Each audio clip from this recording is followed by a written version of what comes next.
Welcome to Self-Perfected.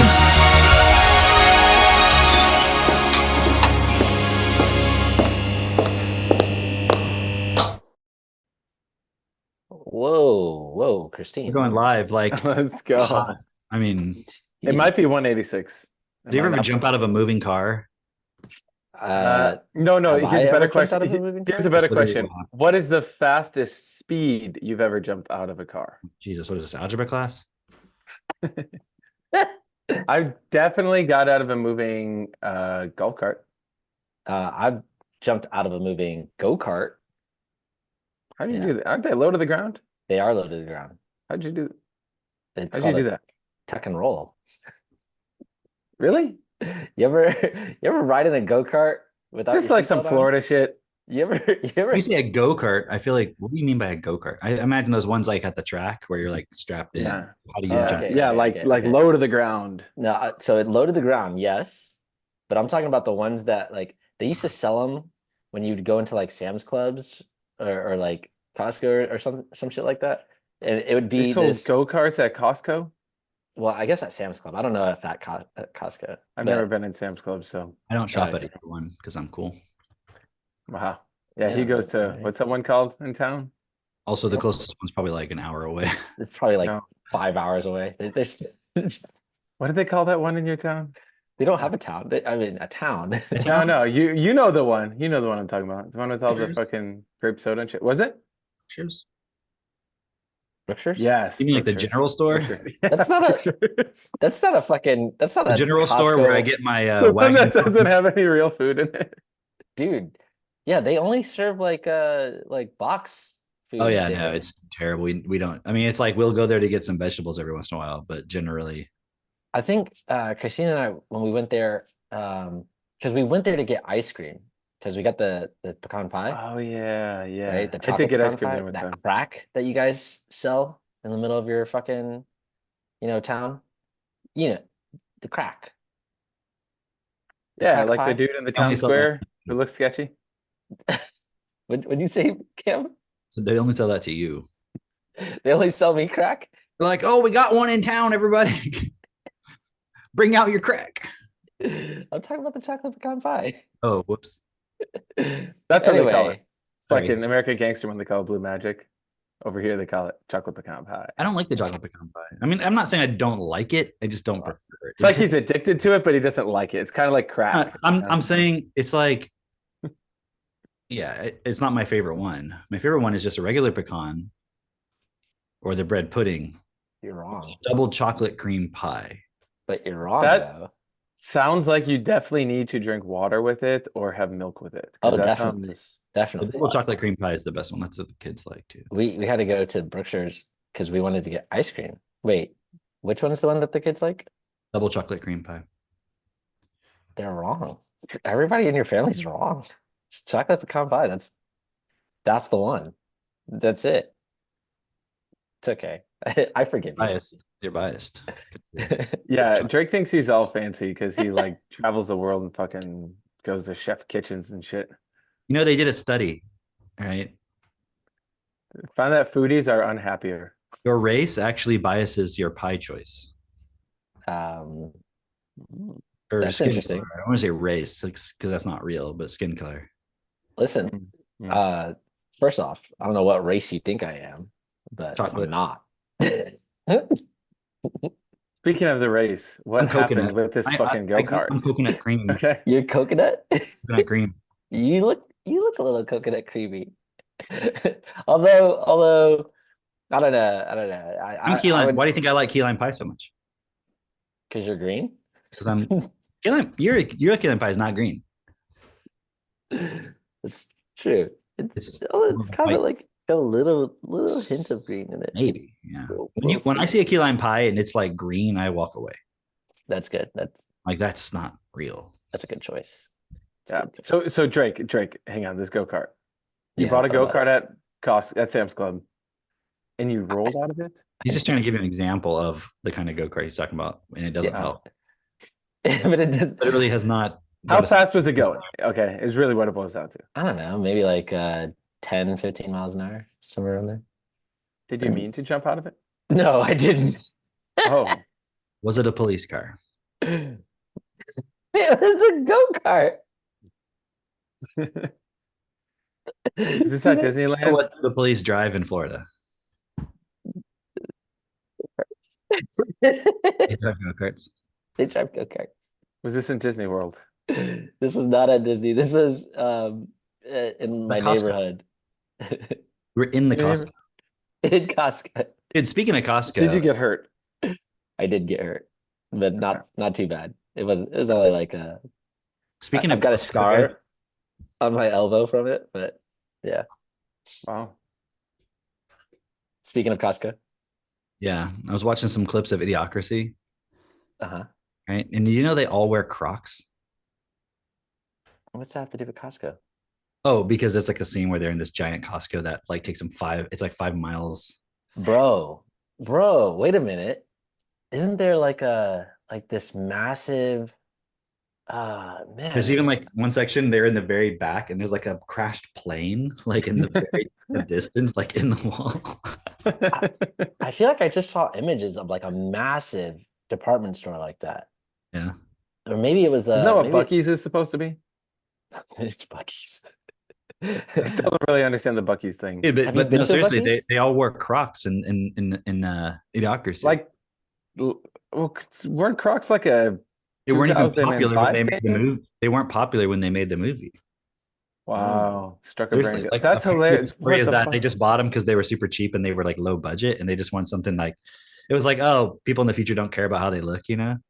Yo, well, I They're have just camo comfortable or whatever. Crocs. And My like this Crocs is are cool as apparently fuck. before they were popular. Dude, my That's Crocs are programming. sturdy. I've had these things for, I don't know, since our wedding. You and Katie got them for me as a wedding gift, you know, out of all the stuff Cameron could get me, fucking camo Crocs. I'm just kidding. It's part of a whole thing. But I do have these Crocs. I wear them every day. And they're fucking sturdy. Like, Damn. I love those things. Well, because when you do chicken chores, you're like, okay, I'm trying to slide these on, go out there. You know, my chicken might fucking shit on my foot. Yeah, there you go. Yeah. Do you have the fuzzy? Do you have the fuzzy on the inside? I don't like those, dude. I Well, liked it at especially in first, Texas. but the problem is, man, you get them messed up. You step in some pine flakes and get them all inside there. They're never the same. Ooh, They're yeah. just they're No, they're I nice. just do like raw, just raw I Crocs. actually cut the lining out, so I had another. Now I have just another pair of normal Crocs. Mm, Oh, I didn't know you could cut that lining out. You know what? You can do anything if you put your mind to it. You can do anything if you live on a homestead long enough and have. Have you second ever have you ever had a dream that that you loved him so much that you could do anything? Is that a YouTube clip? I think I've seen this. All right. What is that? What are you You guys never doing? saw that? Never mind. Moving Dan, on. I'm gonna need you to fill in for Drake today. Is that like some viral fight? Is that like a Timmy bit my finger type YouTube thing? It is, yeah. Yeah. Okay, well, I It's did probably not just fucking something get that happened at one of Drake's family reunions. Or you know. Drake is on the spectrum, and we just figured that out. Oh, You only just figured that out? which spectrum? You know, the spectrum is a spectrum. That's true. We were hey, I don't know if we talked about this last week on the podcast, but it was really interesting because there's a woman who kind of comes to our clubhouses and stuff. She's getting more involved. She's really cool. We were having this chat, and yesterday though, she had said to me, she's like, "Yeah, I just went to the I don't know psychiatrist or something, and they diagnosed her with ADD and ADHD." Mhm. And they're like, "Yeah, but you also have autism." I'm like, Oh, wow. I'm like, you do not have like, Dude, Katie would just love to be on here right now talking. I remember Katie with I don't know where Katie said that, but I was like, oh, because they said it to her son too, and I met her son. I'm like, her son, but then when I probed a little deeper, she's like telling me how she has like dyslexia and well, like these dyslexic tendencies, we'll say, and she has a lot of trauma from childhood that she's like suppressed. I was like, okay, yeah, it's this fucking push. I don't know. Behind the scenes, they must have had some recent like fucking juntos meeting, and they're like, "All right, yeah, we're pushing autism this time, and we're pushing fucking Can I defiant share disorder." Can I share my screen, guys? Listen. ADHD went really well. We had a But now Blockbuster. everyone with is. We've hit market mass. Like But- everyone's addicted to Adderall and Ritalin, Guys, so we need. Let me to share move my on. screen. Let me share my screen. Okay. Yeah, And- it was and so now- crazy. Like the way she said, because she was like, I'm not taking any medication. She refused to do medication, but it was like really fascinating how she just said it so matter of fact. Okay, everybody. Cam is going to take an autism test in front of us all. Oh, let's right do here, it. Let's right do it, now. Cam. Let's see it. Let's see it, Cam. Okay. Yeah. Quick autism test. I prefer to do things on my own rather than others. Oh, definitely. Yeah, that's definitely Cam. We're Yeah. doing things the same way. For instance, my morning routine or trip to the supermarket. Yo, I wonder. Definitely. Yeah, okay. I find myself becoming strongly absorbed in stuff. Oh, 100%. Dude, that is totally Cam. Maybe you guys should answer the questions for me. Okay, I'm I very am very sensitive to sensitive to noise. We'll wear vulgar- earplugs. Yeah, or cover Cameron's my- always fucking using that chainsaw. He Dude, like definitely- anytime like a slightly agree. loud Slightly fucking agree. Slightly agree. anytime a loud like motorcycle goes by, I'm like, fuck, dude. Dude, Or when I've we're out in the seen shooting you. range. I've seen you on your fucking tractor wearing the fucking. Yeah, You know, slightly I'm agree though, because sometimes we're Also- shouting and he's not even having headphones on right now. Also, whenever we go out to the gun range, you're always putting on headphones. Always. Yo, Cameron, definitely agree for Oh, Cameron. definitely agree. Cameron is a asshole. rude. Yeah, Cameron Even has though like, he thinks he's being. Cameron has and like 4 haters. You should see him. More than I do. I find it easy to imagine what characters from a book might look like. I don't know. I don't know. We'll say slightly disagree on this one. We'll say How would you slightly. guys know if I find it easy to imagine what they look like? I don't know. Do you find it Well, easy to imagine what but you they have look like a mental image of what the Cameron's character always talking like? about sci-fi. I'm sure it's at least slightly agree. Don't you Yeah. have a mental image of what they look like? I have a mental image of what they look like. Yeah. Right. So why would that Well, be? is it easy to imagine though, Cameron? It's not hard. I don't have Okay. to like Okay. think about it. Slightly agree. Slightly Okay, agree. okay, all right. Yeah, I find it easy to talk in groups of people. I think yes. Yeah, Cameron you talk to groups of definitely people. You do that. You do. in that. groups, not in to a groups. group. I mean, you have a wife and You're 3 talking to a group kids. right You, now. You're like talking literally to- are with groups all the fucking time, Cameron. Definitely agree. I'm more interested in finding out about things than people. I I would don't know. probably I would say say yeah, slightly slightly agree. Yeah, well, I'd say I don't, slightly Is there a agree. middle option? I'm not really interested in the person. Yeah, you I would say I agree. Like Take our Okay. quick autism. Okay. that's also a very male thing. I find numbers, dates, and strings of information fascinating. That's Cameron. Definitely. Numbers, dates. All week, Cameron's fucking messaging me all these fucking I would disagree with strings that. of information. You would disagree with Strings finding of strings of information. information fascinating? What is that? But if you contextualize it, numbers, dates, and strings of information. I think it's more like a, oh look, the number 17 is showing up here and shit like that. That one I don't agree with. Okay. I Well, would- definitely I'm not, like, disagree. totally- I'll say, yeah. I'm not interested. I would say slightly disagree. You find I information. just think the strings fascinating. of information. Yeah, Cameron's Strings of always like information, sending me not fucking like just information generally. Yeah, Well, strings of okay. information. Yeah. Okay. Like, did you yeah. know Napoleon was the 7th general of da da da? Like that kind of shit. Okay. all Oh right. yeah, I hate that shit. I prefer I prefer- nonfiction books and And films. too. Oh, definitely disagree. Nonfiction. Oh yeah, definitely disagree. No, boring. I find it upsetting if my daily routine. Well, is science fiction? Fiction or is it nonfiction? Is it fiction? Is the question. I don't know. I Well, find it upsetting if my daily routine is upset or changed. Daily. hmm. It's, it's difficult for me to understand other people's facial expression.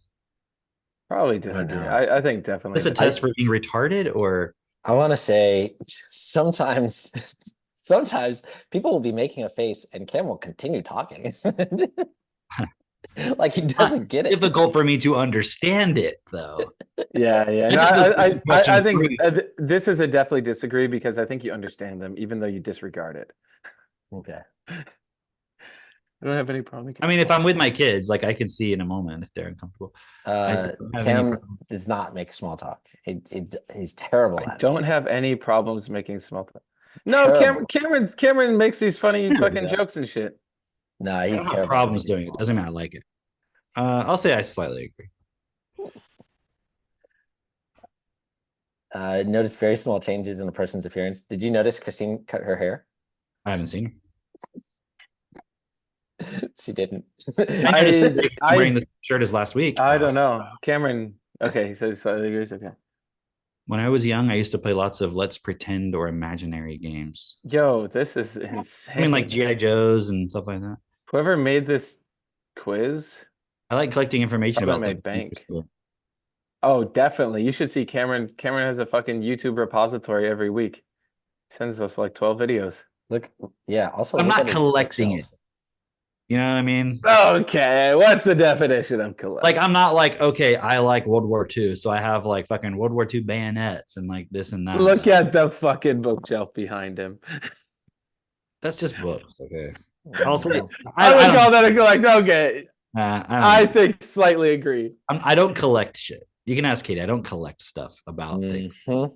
Okay, is this book a collection or not? Slightly agree. Okay, there we go. I like meeting You new like meeting- people.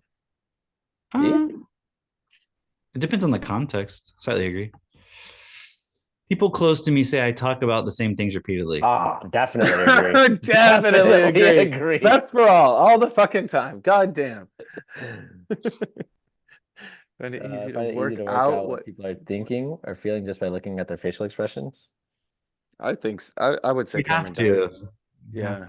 I think Cameron Yeah. knows how to recognize I patterns. mean, unless they're trying to hide it, but yeah. New social situations. Oh, That's the like fucking real. anxious about new social situations. Yeah. Yeah. I would say definitely agree. If it's new, Yeah, what if you say definitely disagree? They're like, you are a psychopath. you are a social chameleon. It's important to be Watch at carefully- the end, they will link it to like a bunch of buy now buttons for prescriptions. Amazon one click. They partner with Amazon Medicine or whatever. Oh yeah, I guarantee I'm going to get ads for autism shit. It's important for me to carefully plan activities I'm going to do. Definitely agree. Did you definitely agree? Disagree. Disagree? Didn't you just fucking plan out a whole garden?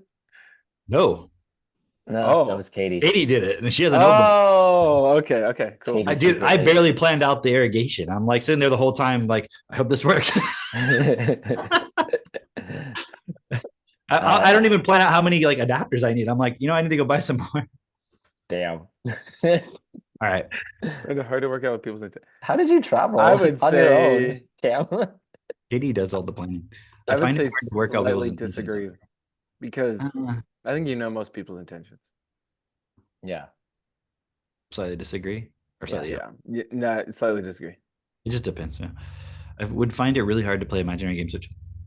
Definitely. No, disagree. definitely disagree. I'm a good diplomat. Help ease difficult situation. Ooh, I don't know. No, I don't think you're a good diplomat. But easing difficult social or work situation. I don't think Cameron's in the business of doing easing things. I definitely disagree. I In don't the know though. context of this point where it's like about everybody's feelings and just making you feel good, like feel okay. Yeah, about that. Yeah, because in that context, It's all revolving actually around whether you're a good worker or not. Okay, I'll say slightly agree though. Disagree. Slightly disagree. Yeah. I'm often the last person to understand too. No. I'd say definitely disagree. I like do doing it spontaneously. Yeah. I'm And if I'm interrupted doing something, I find it hard to get back to what I was doing beforehand. No. I notice patterns in things all the time. I definitely agree. 100%. See, but you know what they mean by this? They're Yeah, like, but I see definitely the agree. number 7. There's shit like that. And Shut up. Definitely agree. Cameron's like realizing the patterns in the patterns. I Yeah. have some very strong interest in dude, this is literally just, are you a man or a woman? Yeah. I can tell if someone I'm talking to is getting bored. Can you? Can you actually? That's an interesting question. No. Yeah, I don't know. I don't know if I can tell if they're getting bored because people just don't get bored when I talk. So that's the thing. I would say slightly agree. Think about it. I'm always trying to prevent them from being bored when I'm talking. So slightly Yeah. agree. Yeah. Okay. All right. Drum roll, please. And slight got- tendencies. Wow. Bro, you've got some slight tendencies of being autistic. Autism assessments for adults cost 2,250 pounds. Nice. Should we call them? Should we call the helpline? All right. They're just gonna ask for your email and shit like that. Wow. Wow, dude. There you have it, folks. Cameron is slightly autistic. Slightly autistic.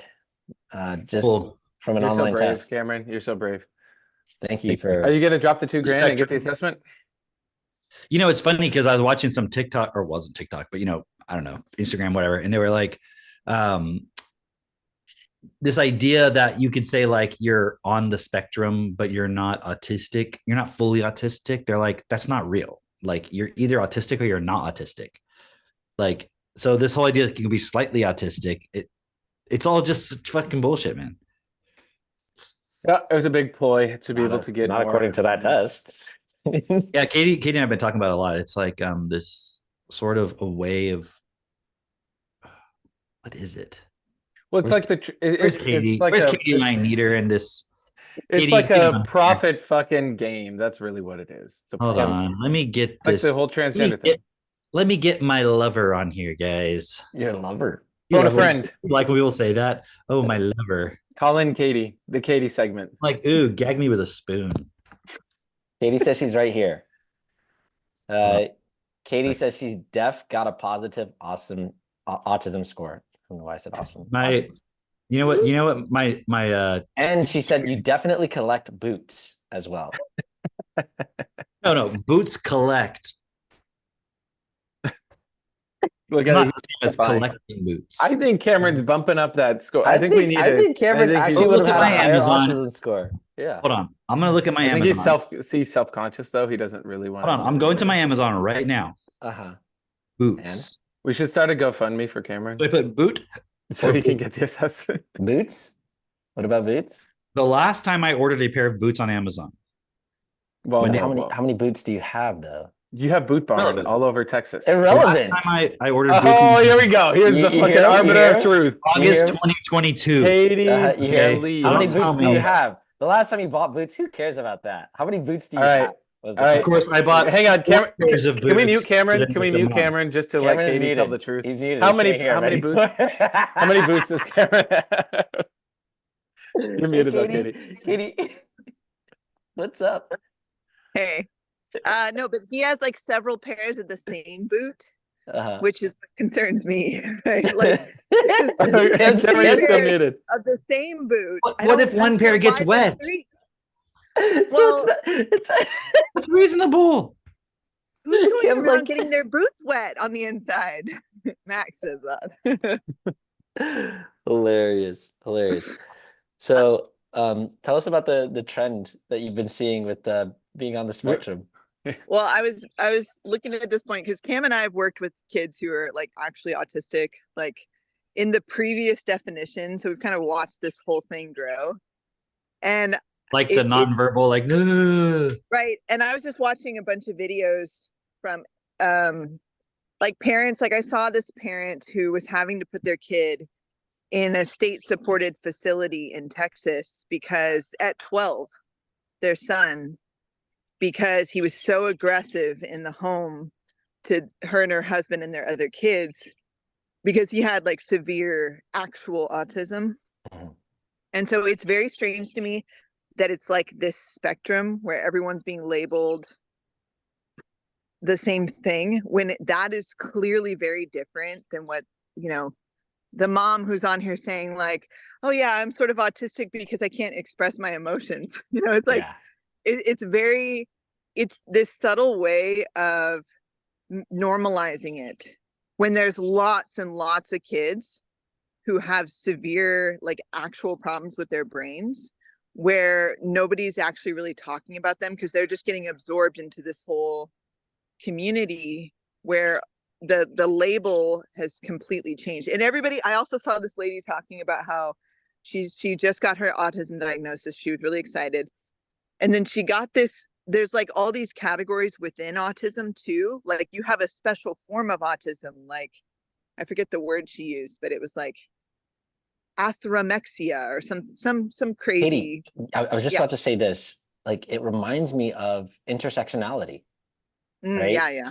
It's like, yeah, well, not only am I black, I'm also a transgender, you know, Right. like, yeah, It's just this way to start labeling everybody to make you feel special also in your experience, instead of realizing like everybody, like our whole social structure is set up for you to feel uncomfortable. And if you're just throwing these kids in school, they're going to be uncomfortable. Like all of us experience that. Like I would absolutely 100% be labeled autistic. mm, And I got labeled with all kinds of stuff when I was in high school. None of that stuff helped me with anything actually long term. If anything, it just led to me victimizing myself instead of realizing, oh, like the conditions under which I was, raised from childhood were not conducive to me being creative or effective. And I just had to learn all these social rules. And like the whole idea of masking, for example, you guys know what masking is? yeah, it's No. like you What is put it? on a different face for whoever you're around. It's mostly like you cover up the your natural expression to fit into a group. Oh, okay. Okay, that's the general form of that. So like people who might like they call it stemming, right, which just means like you move to be comfortable, right? You have some certain movements to be comfortable for yourself. And there's people who have it very severely and others who don't, right? But it's like you suppress all of that. Like how many of you guys just here have had to suppress your natural expression just to fit in at school? 100%. Yeah. So it's just it just is very silly to me because essentially everybody's autistic. It's funny that they call it masking too, because I literally just watched, you know, that Lives of TikTok. Yeah. Uh, so I just watched a video where it was a woman saying, like, I just found out that my closest friend is no longer masking, and her family has been going out, and so she's talking about like putting on a mask for COVID, Oh, right? they were talking. Oh. But it's interesting because it's like it's the same dynamic from both ends going on. It's like, oh, you're not masking? Oh, I've had to mask, you know, for my entire life. And you're talking about different things, but also the You same just got thing. the same people just tell us for like 2 years to wear masks, and now they're complaining that they don't want to wear masks in society anymore. And you're like, Right, right. put on your It, mask, autist. it's also No one cares about your train set. it reminds me of, remember when we saw that like one popular TikTok account, or like all of a sudden a whole bunch of popular TikTok accounts of kids starting to have what's that called when they have those tics, like involuntary Tourette's. Yeah, thanks. Like, and then all of a sudden now all the young teenage girls are getting diagnosed with Tourette's, you know? And it's like it's spreading, and they're excited about it too. They're like, ooh, I can't wait to show you my new fucking disease. It's interesting because the actual number of kids being diagnosed with actual autism, which sometimes they call it stage 3 or just severe nonverbal autism, has increased since 2000 from like 63 in 100,000 kids, like every 63 in 100,000, to 238 Wow. in 100,000. So it's actually increasing, but almost to like mask that is all of these people who are very normal, actually in a lot of ways saying they're on the spectrum.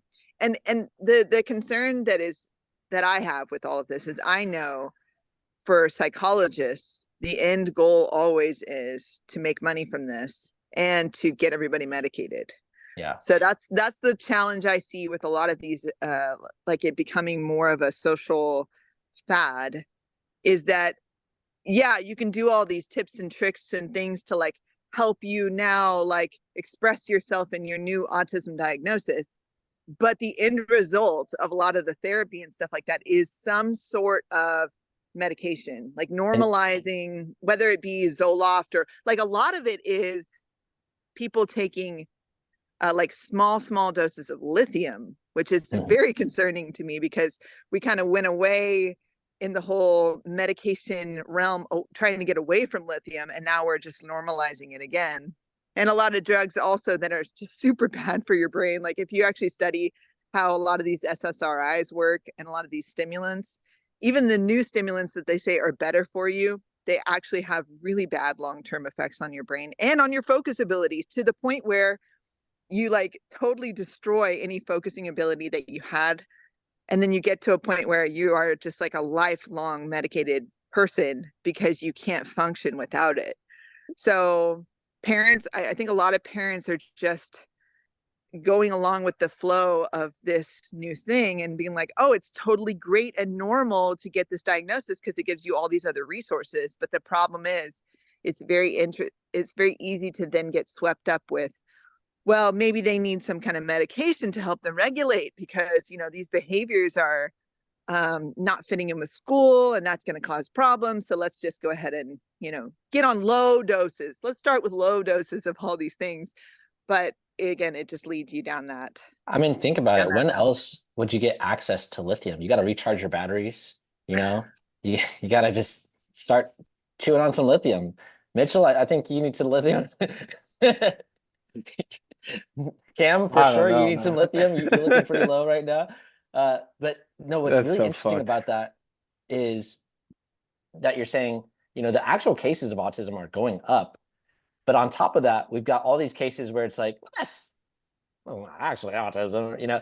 But the cover up there is then you don't ask, well, why are these cases of autism going up? What's the cause of this? Because it's actually happening more and more and more. And so you wouldn't look into, well, could it be the vaccine schedule? I don't know. But what people are obviously going to say is, well, we didn't call this autism in the past, you know. And so now, so that's why the cases are going up, because now we're more aware. It's just really similar to like the whole transgender thing and, you know, all that stuff. Like, oh, well, it just wasn't acceptable back then. And now everyone knows that you can be, and it's like, no, you're fucking promoting it. You're like, you're pushing it. You're not, it would stop people from looking at the cause. And we're not looking at the end result too. Like whatever the cause is, as this is increasing more and more, a lot of what's not shown on social media, and you have to dig to find it. I happen to find it because my algorithm's all messed up. Like I am constantly clicking on these points of like kind of observing how are people now defining this, right? But I see a lot of the parents where their kids, like that example I gave, their kids are 12, 13, 14 now, completely 100% not functioning and severely, like there's something severely wrong with their brains to the point where they are just not going to function ever again in society. Like those kids are fucked, you know? And again, a lot of their parents can't handle it. So they're putting them in these state-run facilities, which are not getting enough funding. And like a lot of times it's taking a 12-year-old and completely separating them from their family, you know, forever, basically. Yeah. Thanks for that, Katie. I want to show you. Dang, that's crazy. Thank you for masking long enough to be able to share that with us, Katie. We appreciate that. Let me share this with you real quick. Check this out. I was just looking for like examples of people just to show like what Katie's talking about and what we've been talking about. Like, look at this one, okay?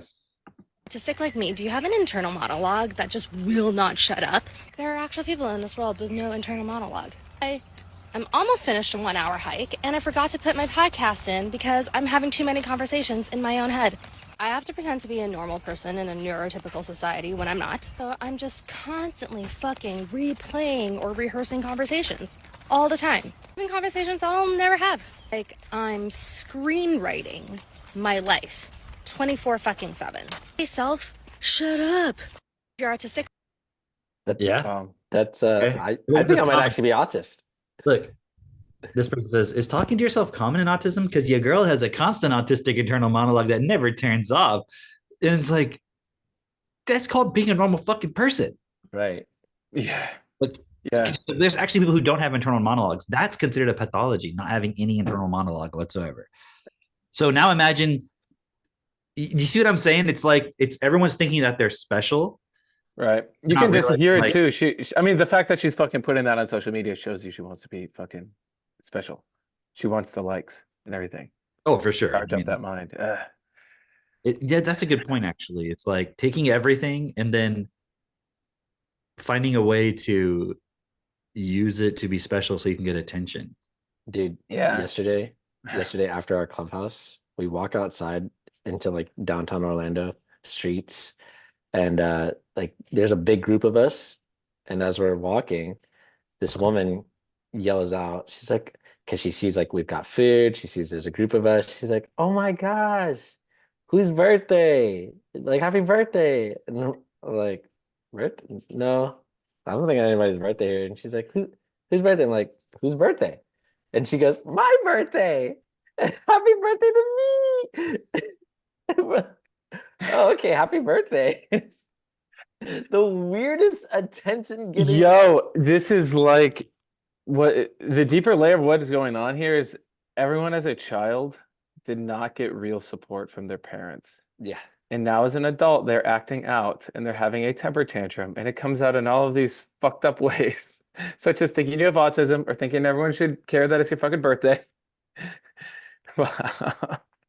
So That's crazy. there's a point that Katie was making about like the everybody being on low dose of drugs. And I wanted to bring this up because Christina and I were talking about this, and it was just like mind blowing to us of well, you know, we know about how the pharmaceutical company or pharmaceuticals was really promoted by the Rockefellers as like a way for them to sell their byproducts essentially, right? They got all this oil and they can make pharmaceuticals with them, and they're like, let's The make drugs. these. Yeah. They read let's Brave make New drugs. World. What were they gonna do? What else were they gonna do? You know? And so it's so interesting to me because knowing that the Rockefellers funded the public school system, and look at how that's turned out, right?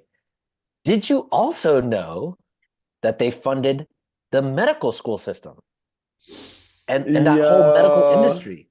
Yeah, that's This is feeling very anti-Semitic right now, Drake.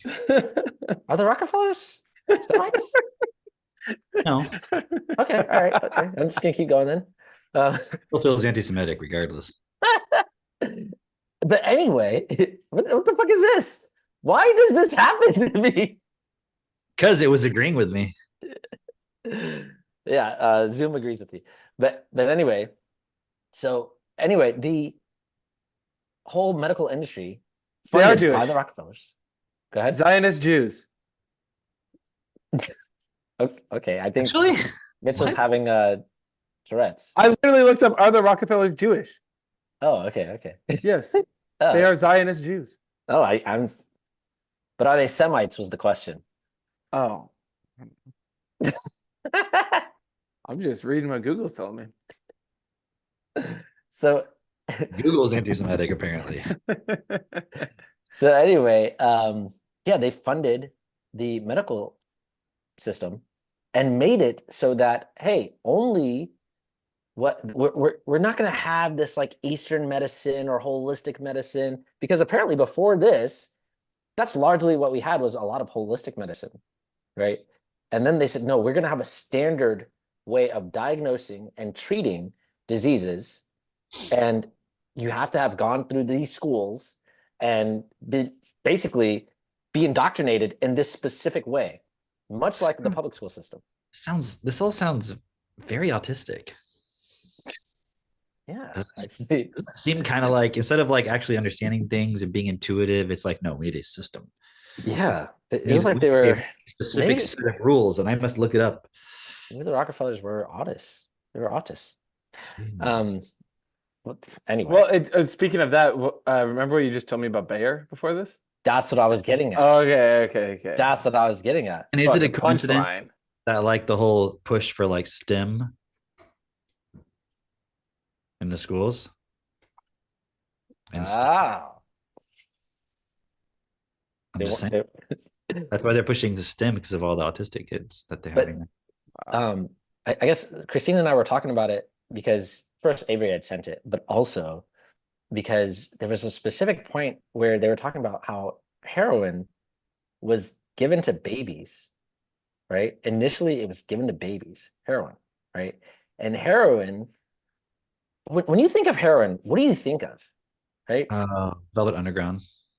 Okay, not you. Sorry.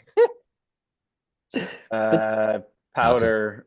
Don't you think of like people on the Think of like the street? fucking dude on the couch, just like Yeah, Right. Or the right. dude at the bus Like stop, just keeled strung over. out, just like injecting themselves. You know, like they've got holes in their arms and shit like that, right? They're Like, holy. yeah. Okay. holistic. Heroin was the brand name of a drug made by Bayer. Isn't that insane? Isn't that like absolutely mind blowing? Like when we think of heroin, we think of like, oh, this drug that's on the streets, it causes a lot of crime. It's all underground, you know, all that. Well, But it was actually the brand name of this major pharmaceutical company. well, And they were giving it to It babies. didn't just come out of nowhere. It was created artificially by yeah. Bayer. Right. So The last time I thought of Bayer was actually funny enough in Denver when I met you guys in that hotel lobby. I remember this because it was literally when I was getting TechnoTutor, I was getting it installed, and over at the bar, the hotel was also being shared. It was like a Bayer fucking medical sales like conference. You know, I'm sure they do one a quarter, whatever. And I remember looking over it because it was like that moment for me where I was like, I found the group that I want to be part of, and it was not Bayer. It was this group. But I remember looking over there and you like see all these guys, you know, they're at the bar with their drinks in their hand. And I'm like, what a fucking life. They're probably all away from their families. Dudes are probably cheating on their wives. And like, they're here for a medical conference and they work for fucking Bayer. Like that, it was like, wow, that I'm like, that is what you could literally commit your life to. Or we can change the system. imagine if people treated like those systems, because what was I talking about? Or no, I was listening to something. Okay, I was listening to something by Bernard actually, where he's talking about how the whole operation of like these corporations, these major corporations, where they can fire people at will and they're not doing what's in the best interest of the people or the corporate or, you know, the employees or anything like that, because they're literally just trying to let the corporation survive, and they can just fall back on the blame of it was in the interest of the corporation, right? And I'm just thinking, like, imagine if we treated corporations actually like I don't know the exact word that I want to use here, but as a movement in itself, that if you work for that corporation, it's like, oh, you're a fucking scum. Like, you know, like what I mean by like, because usually the way that people interact with people is like, oh, they're just a person doing a job. Like you work at Lockheed, oh, you're just somebody doing a job. I get it. We don't let you get away with that if you're a Nazi. Yeah, you can only not get away with that if you're a Nazi. Exactly. Even though the Nazis literally, it was like they're just like contracting to like Bayer and all these other places to like fucking do all this shit. It's like them doing all of it allegedly. It's so funny. The Nazis were like the Bayer's like, hey, we're trying to push this new drug, and We need to test the drug. Can you send us some Jews? Yeah, exactly. And Nazis That actually like, happened, by the way. It's just not for it. Fucking go for it. And Bayer's like, yeah. What was No, it? they're like, Bayer that was great. Bayer- They all died. Can you send us more? Yeah. Didn't Bayer just buy Monsanto as well? Yeah. They're like the same company now. Yeah, I want to play some Katie since she wants me to play this on here. Okay, play it. And then when we come back, Shared the wrong thing. yeah, we're seeing all your texts. Great. There it is. When I should have lost my mind, you showed up right on time. You carried me through the valley, all the way on the other side. And when pain tried to Are take you also my listening to joy, church music? Yeah. that's when I felt you more. Now I'm gonna testify, God, you kept my heart alive. Oh yes you did. I didn't know if I'd survive. I gave up so many times, but you kept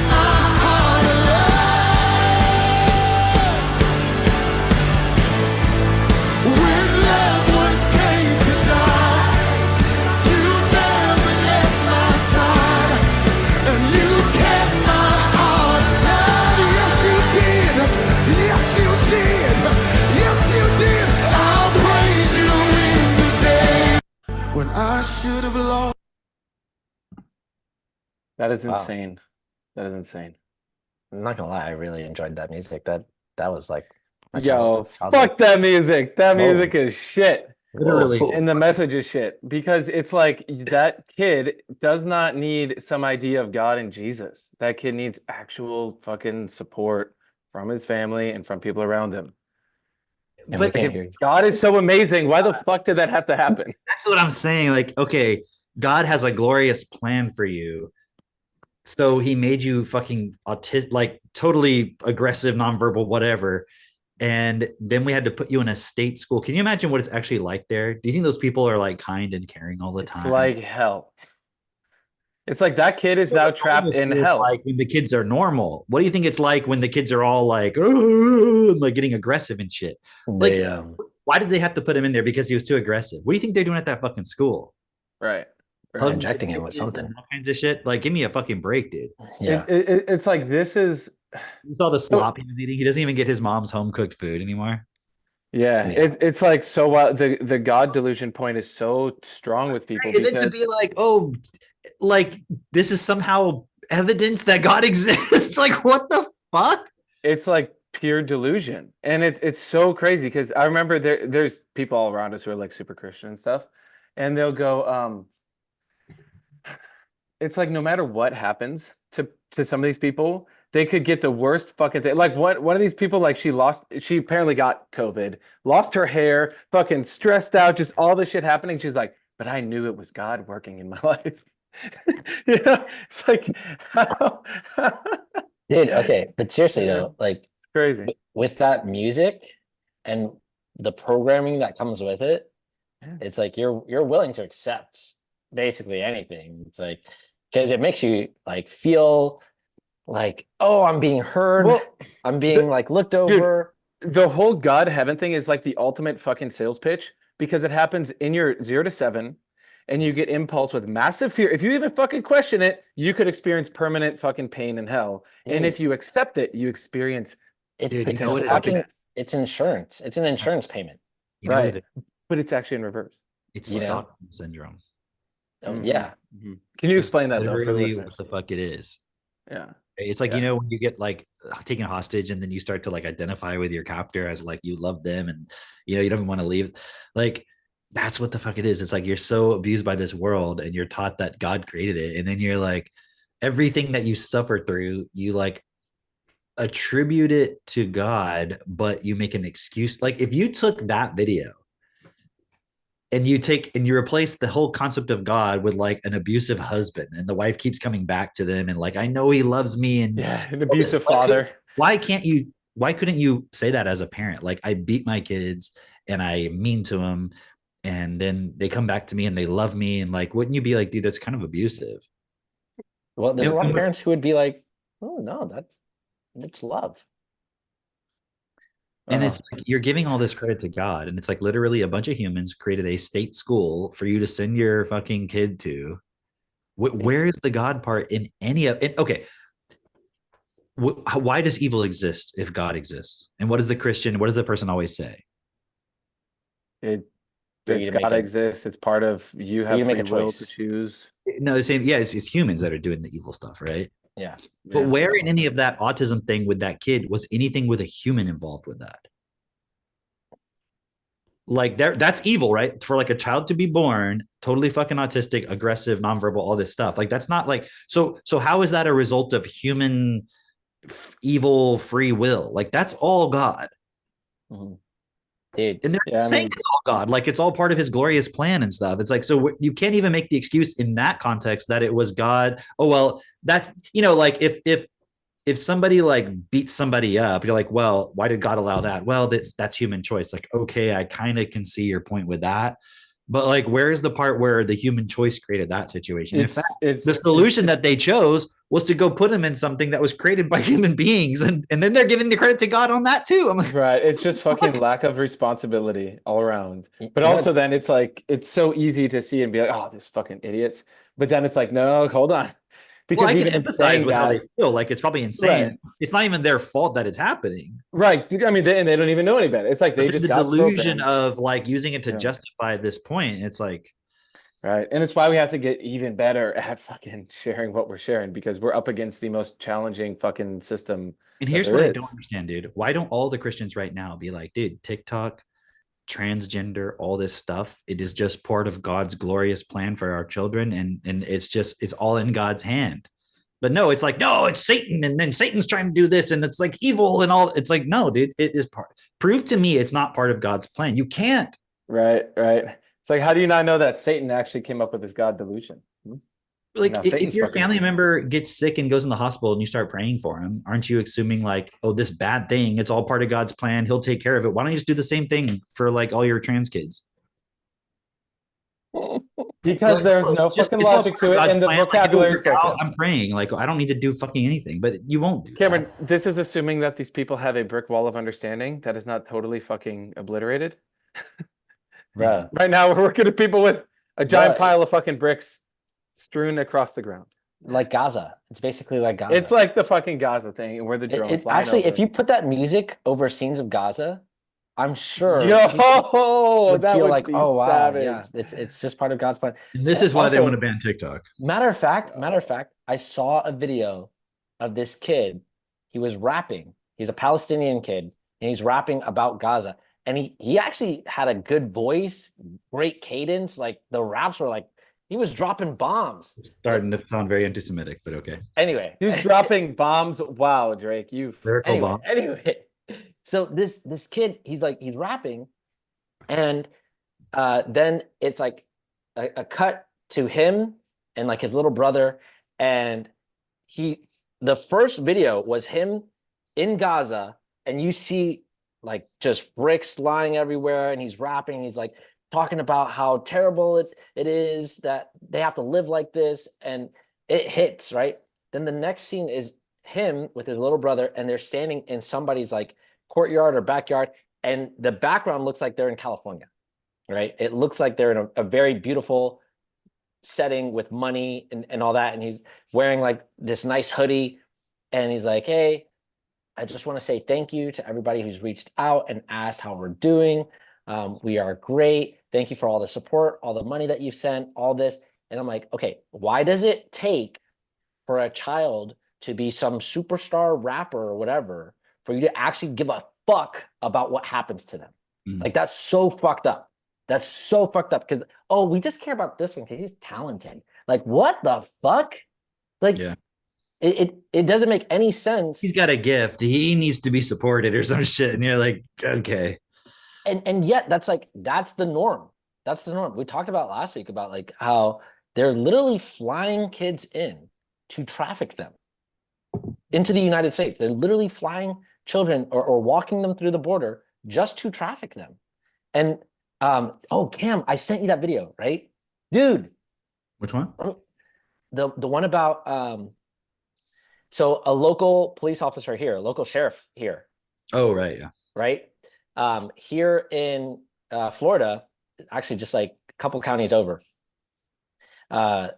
they've done this huge human trafficking bust of arresting over 230 people, or about 230 people, right? And in all these arrests, they're like, basically, oh, we found a bunch of people who were teachers, who were tutors, who were people that were in the medical field, people who were police officers as well. Like, we're arresting everybody. We don't give a fuck. We'll catch you, right? And he said, but we also found a bunch of people who were from out of state and even from out of this country. There were immigrants here illegally. And he said they caught this group, and he's like, there was at least like 14 of them or more. But he said they caught this group that had come down from New York. They're illegal immigrants. And when they questioned them, they found out that they were just coming down for the weekend to make a bunch of money.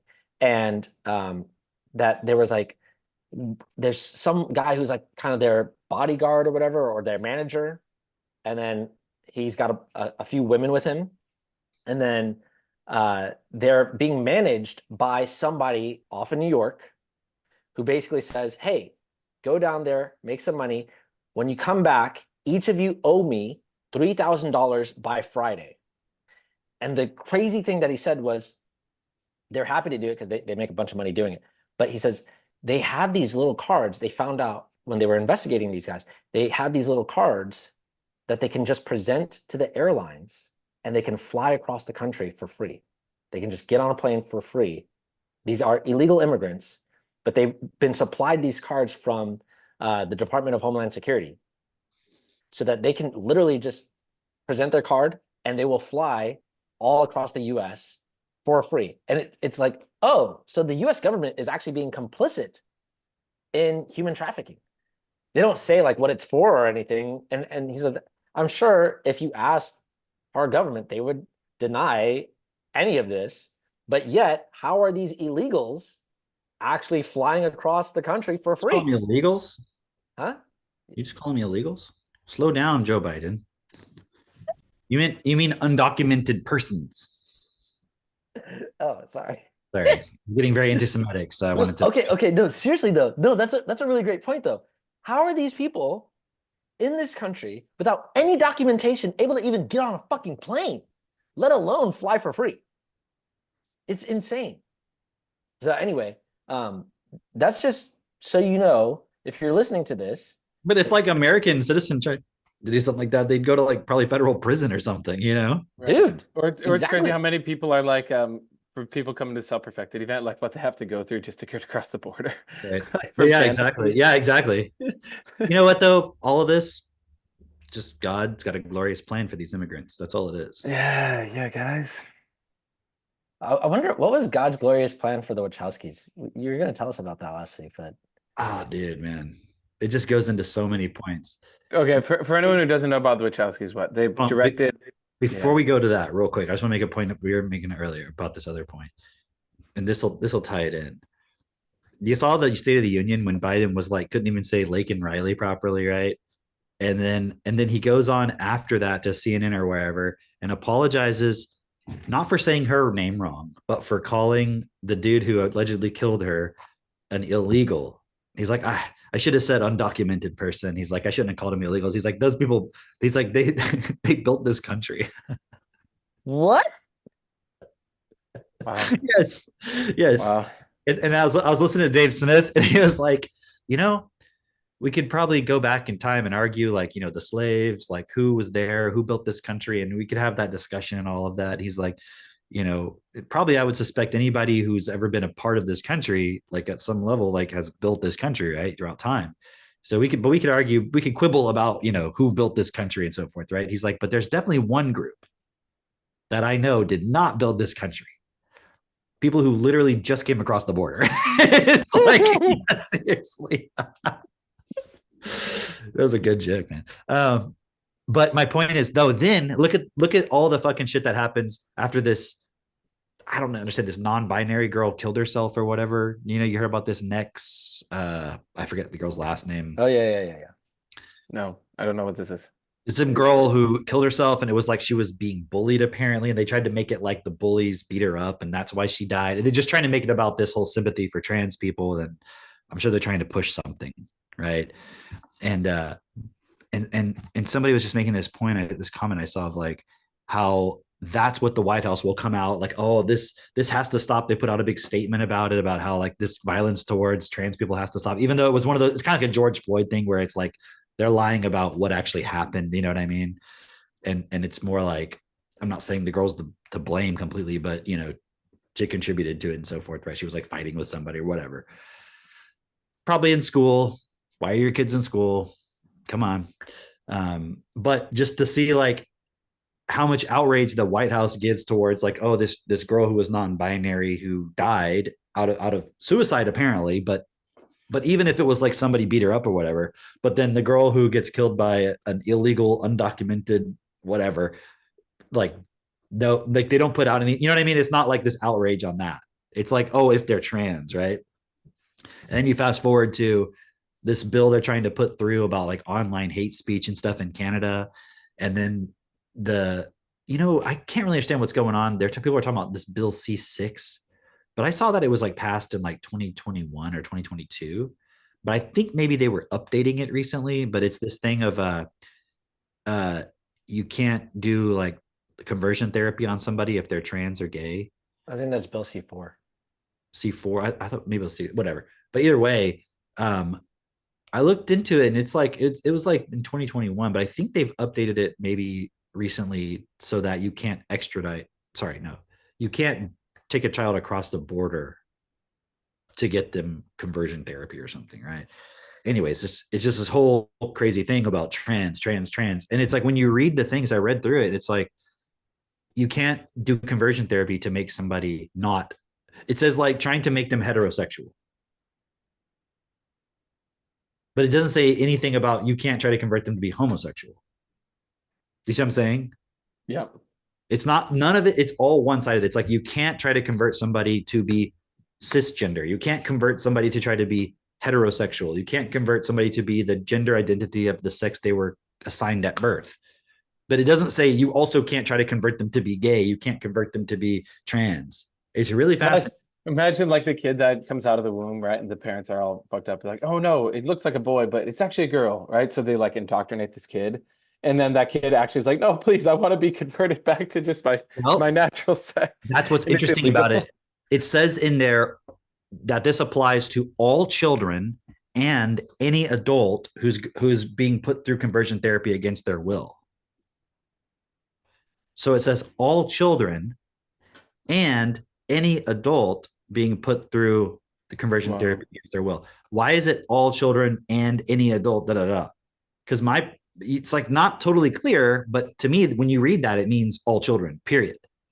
Whether they're being put through it against their will or not. So it's like children you can't protect the child can't even protect themselves from it. Mm-hmm, mm-hmm. You see what I mean? And what's interesting about it is it's like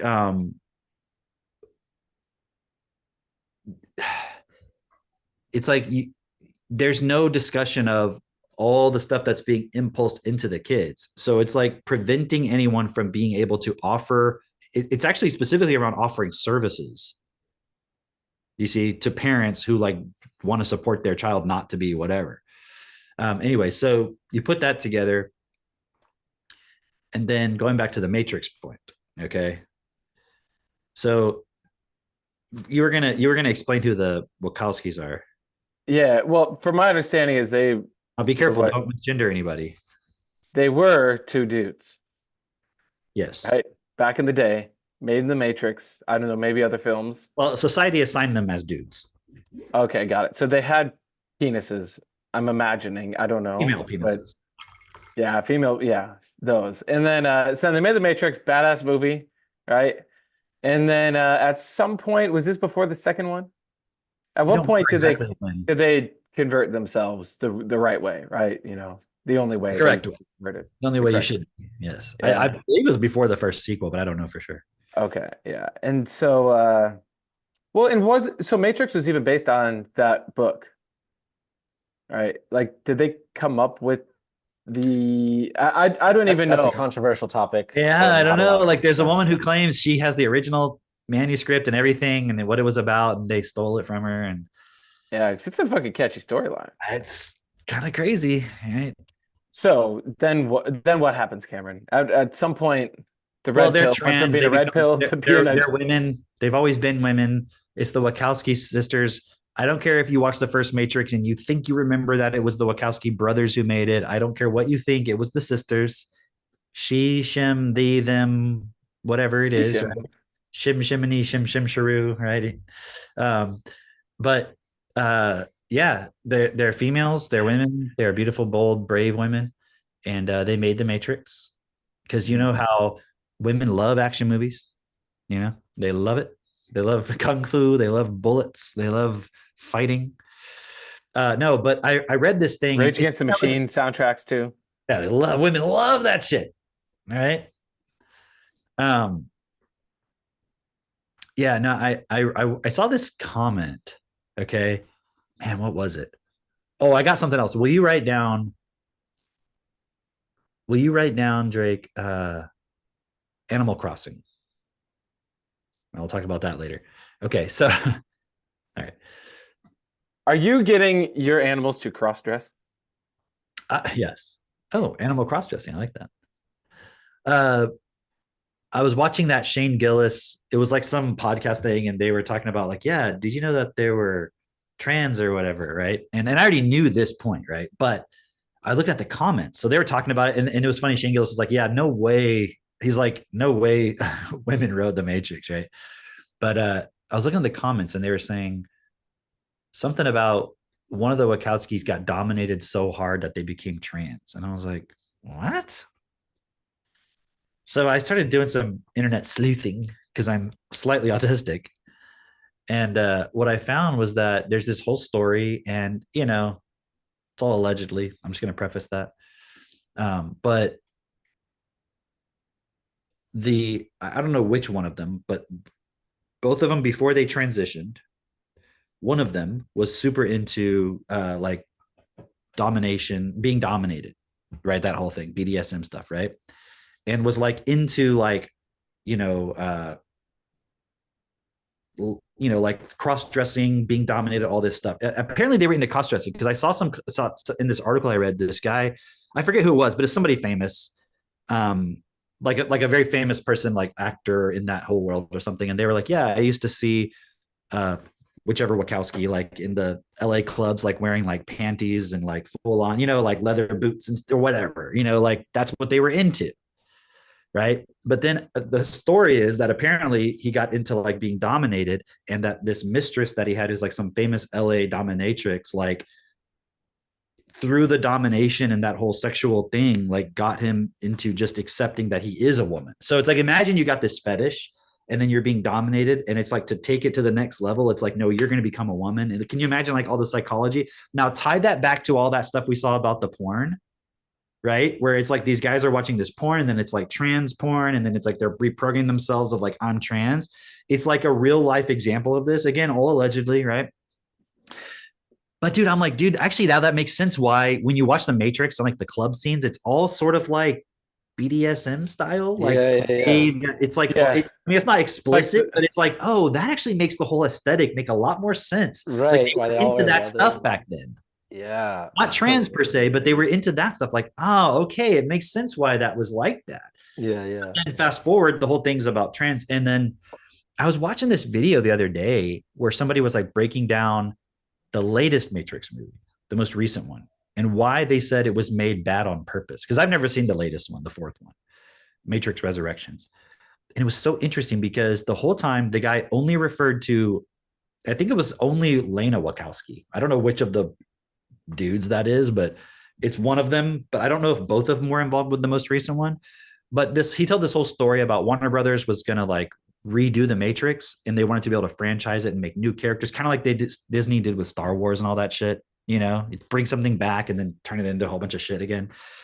And so he was saying, like, even in the beginning of the movie, there's a scene where, okay, in the movie, the newest one, Neo is a game developer, and he made a game called The Matrix, and he's like made a bunch of money from making The Matrix, and it's literally just the Matrix movies, but it's like a game.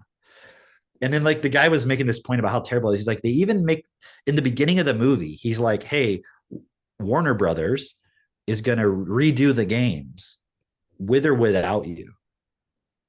And so we might as well go along with it. And so he's like telling you, they're like, the guy's like, in the movie, they're telling you why they made the fourth one. Like so apparently they were going to do it. And like, that's why Lawrence Fishburne wasn't even involved. And like, I guess Lena Wachowski, whichever one that is, was like, oh, well, I might as well be a part of it and try to do it and stuff and all this bullshit, right? But a couple of things that were so weird about it. The guy never brought up the trans point. He only referred to Lena Wachowski and as she and all this. And like never said anything about trans, nothing. Like it was just like, yeah, this woman, Lena Wachowski, and she wanted to redo the Matrix and da-da-da. Like, and do you remember when that fourth one came out, Mitch? Mm-hmm. And it was all like, oh, it's actually the Matrix was about trans stuff. Do you remember that? Yeah. Well, yeah, they were saying the pill was like symbolic of the pills you take to. And it was like interviews with the people who made it, mm-hmm. and like producers and all this different stuff, right? It wasn't like just like some conspiracy theory of like, oh, it actually was about. It was like the people who were making it were like, yeah, we wanted to make this as a statement and realize, it's actually about trans and all this stuff. And it was so weird because in that review I was watching about the fourth one, the guy never brought up any of that. And he had his own theories about what it meant. And it was just so weird to me. I'm like, it's so weird. Like, no one's even. It's like if you're mainstream, if you're not wanting to make any waves, like you don't even bring up the fact that this person is trans. It's like, no, they're a woman. That's the blue pill It's version. literal- It's the blue pill version of the red pill.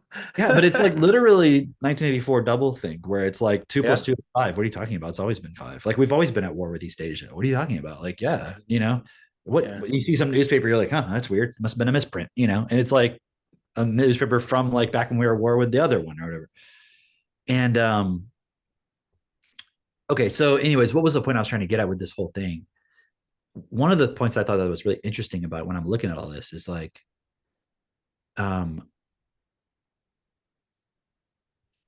it's like the whole trans thing being really just a like, especially on the male side, it's like a form of like living pornography. It's like a sexual fetish that you're living out. And people will act like that's not what it is. And it's all about self-expression and being who you really are. But I think it's such a cool example of this story, assuming it's true, which I mean, looks like kind of all matches up. But it's like, oh, fuck, man. Like, It's getting off on the sexual energy of it. it's just a sexual thing. And then now you bring it into like the children. And you're trying to say, like, oh, it's about who they are and all this. And it's really about sexualizing things because think about it, you're taking sex, which is about procreation, and then you're making it all about who you are and your identity and your feelings. So they're totally taking sex from what it is and making it all about feelings and stuff, and then trying to introduce that to kids early on, and then trying to criminalize like in Canada, you trying to do anything about that. Yeah, that's Yeah. crazy. You know, and you know what's so funny, dude? Like, oh, dude, I saw this really funny interview with you know that guy Konstantin Kisin? I think that's his name. No. He's from the trigonometry. Oh, okay, yeah.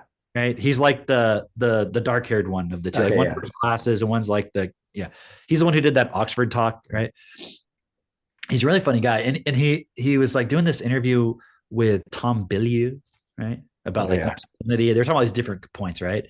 Oh, they were talking about the trans thing, and it was so funny, dude. Like he goes so they're trying to like establish like what does it mean when you say someone is trans, and like, you know, is it actually they're actually a woman, or is it just they're a trans woman, and he's trying to explain to Tom Bilyeu, no, the whole point is they want you to think it's actually a woman, right? And the guy's like, so but even if they have a penis, and Konstantin Kissin's like, yeah, and he goes, well, how do they explain it? He goes, it's a male penis, suck it. And he goes, and the guy starts laughing. He goes, suck the male penis. But it was a really good joke, man. He's like, it's a male penis, suck it. Right. It made me think about that part in the Matrix. Cypher. Yeah. When he's eating the steak. Yeah. And he's like, I don't care if it's a real steak, it tastes so good. It's That's like, funny. I don't care if it's a real penis. I don't care if it's a real vagina. Like that's the fucking.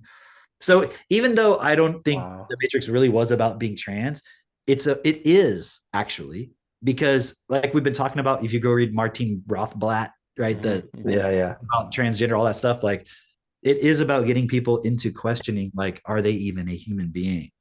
Like, are you just a digital consciousness? Like, if you can get someone to believe they are consciousness, you see, so the trans thing is just the stepping stone to that point. And you can see it happening because now everyone's like, oh, I'm neurodivergent. I'm this, I'm not like that. I don't have this. I can't really communicate the way other people do. And it's like, it's all. Dude, it's perfect groundwork too for these fucking Neuralinks to come in. Dude, and what's happening right now is we're seeing the quote backlash against the trans stuff. But I think it's just kind of like sweeping away the old to get ready for the new part. You see what I mean? It's like, yeah, okay, come on, like trans stuff. That's so old. That's so dumb. Like, you know, that was all a mistake. That was all weird. But suddenly everyone's like, oh, okay, thank you, Jesus. We are back to our our roots and our values of being, you know, children of God. Like, do you really think that's what's going to happen, or is it just like, okay, so there's still a void because none of that stuff makes any fucking sense, right? I mean, honestly, dude. If I were looking at it, trans makes a lot more logical sense than Christianity. Oh boy. At least I can see. At least I can look at Bruce Jenner and be like, "Wow, that looks like a woman." You know what I mean? At least I can look at a trans person; they're actually there in front of me. Yeah. You know what's And funny? is it a different? Is there really a difference between dying on a cross and cross dressing? Both are false sense of empowerment. I mean, isn't Jesus like, I am human and God? So you're like, wow, I am human and artificial. Like, I mean, it's a fucking make believe story. You know, it's so funny. People are so susceptible. Maybe Christians are the original autistic people, because it's like, can you imagine? Or is it easy for you to imagine fictional characters? Jesus was the first trans human.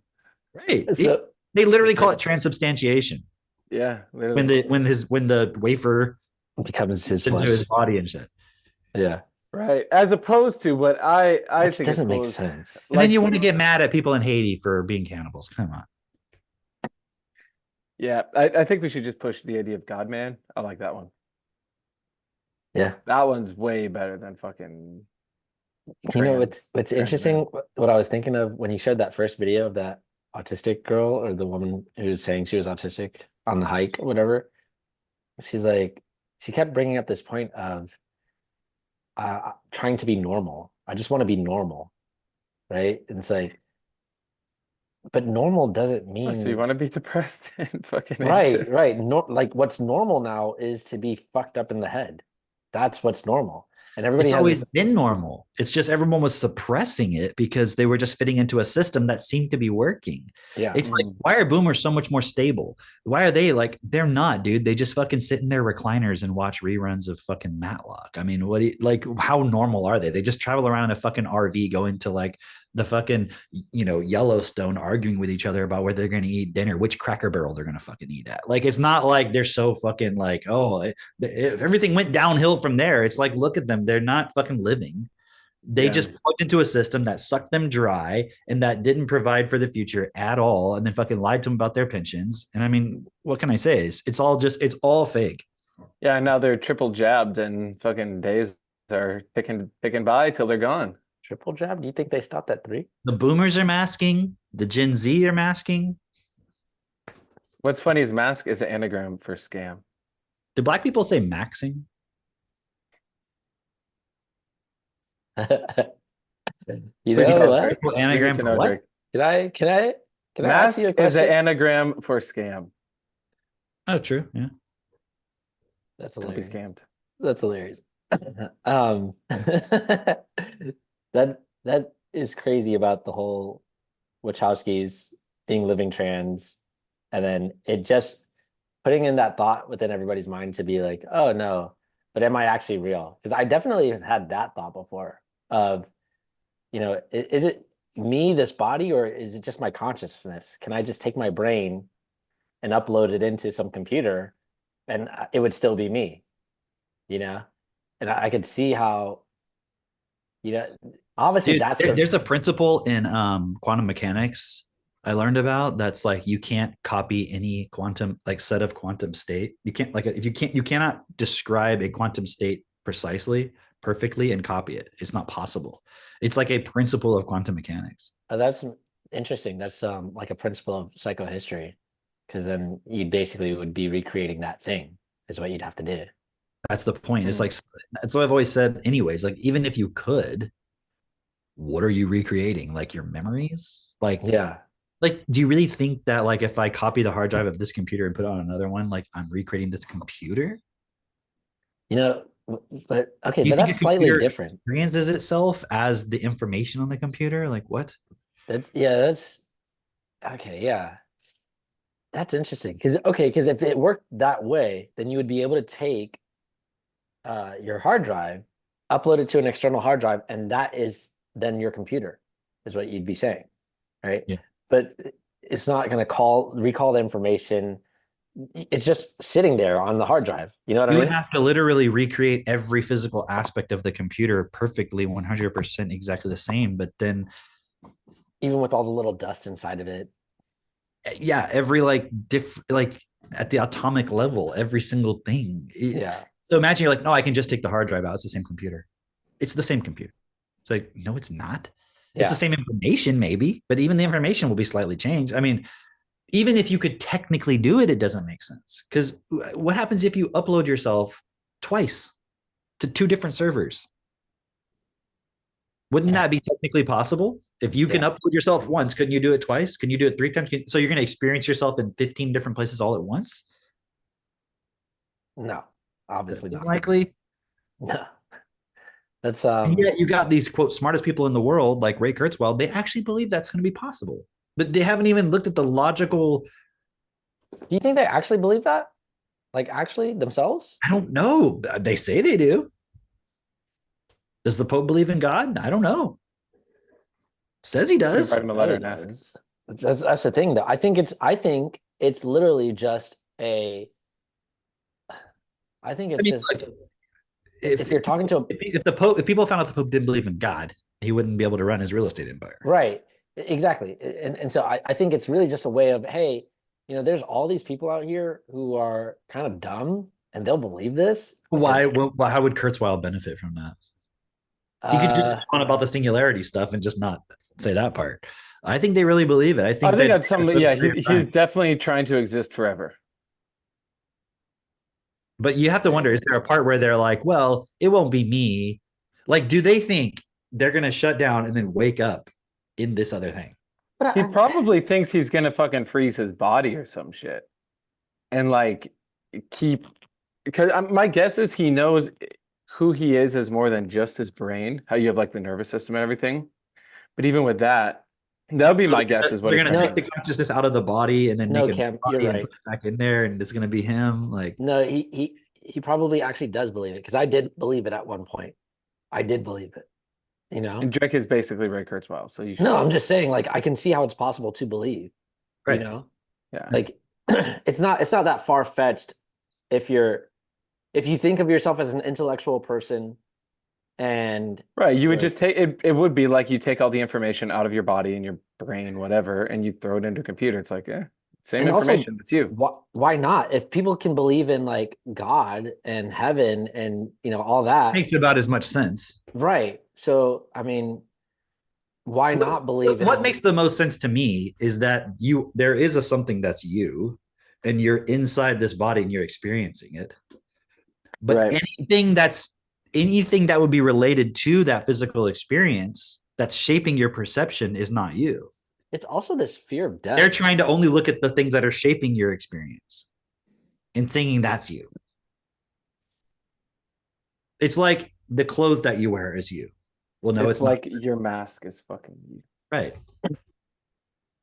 It's the data. They think that the data is you. Mhm. But there was no data before you went into your body. And then if they go, oh, you believe like you could just like you were existing before your body. Oh, like, I mean, isn't that what this person's believing? That like you could fucking extract the data from your body and it can exist independently. So it's not like so far fetched that you can't exist independent of your body. Right. It's just a disagreement about which part of that is what I mean? Which one's the real one? So you are all the data that you've accumulated after being born. Right. Would you want to exist forever as that? No, definitely not. Unless you were like lucky and were born into some wealthy right, family, exactly. The only person that appeals to is like fucking. Why would it even appeal to Ray Kurzweil? Who would it actually appeal to? Even Elon Musk. Like, why would you want to exist forever as that? Maybe one of the Rockefellers, because they were. Wasn't even one of them that? Like, don't you think they fucking had their daily bullshit and like, you know what I mean? Like, but wasn't one of them like getting like 5 different heart transplants? Like, yeah, like he was literally. No, I'm not saying they want to die. I mean, Right. Given all the alternatives, yeah, you want to live forever. But that's what I'm saying. Is like but... the whole point is that like it's not. It's just a fear of death. That's why they want to upload their consciousness. Right. Or that the fear of death and that they're going to be reborn into some other fucking shit situation. Potentially, but just fear ending. Like I don't want to end. Right. Well, that's consciousness too. You listen to Soul of Money. That's literally the first episode. Right. But that's the point, though, is like the fact that that you would fear dying, it means it's not real in the first place. So then trying to prolong it and create it forever is like a losing proposition, dude. Damn, that's crazy. The fact that you would fear dying, you should go listen to that again. Whoever's listening to this, rewind it, play that part again.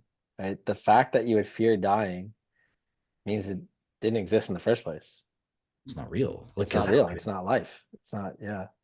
That doesn't mean it's easy to then just be like, oh well, no, I am life. I will never die. It's like, no, dude, you know how deeply ingrained these fucking fears are into us? Oh yeah. How much we've accepted at every level. That is the whole point of this process, is to like prove like, okay, I'm not going to go along with this fear. I'm not going to try to just protect this system that I believe is what's giving me life. It's not. I mean, because like, what do you have to go up against with all that? Like, you know, we were talking earlier about the Boeing guy. You know, like in a sense standing up to the system, not in a major way, but literally just like within his own company. You know, just saying like, hey, yeah, these planes aren't safe, which is interesting to think about because wasn't it just like last month where that fucking door blew off of the plane? I don't know if it was a Boeing one. Might have been. I don't know either. I think it was. I think it was United Airlines and it was a Boeing thing. And United Airlines like, no, it's a Boeing problem. I could be wrong about which specific one you're talking about, but Yeah, you know what I'm talking about though. But this guy saying like, oh, you know, these planes aren't safe.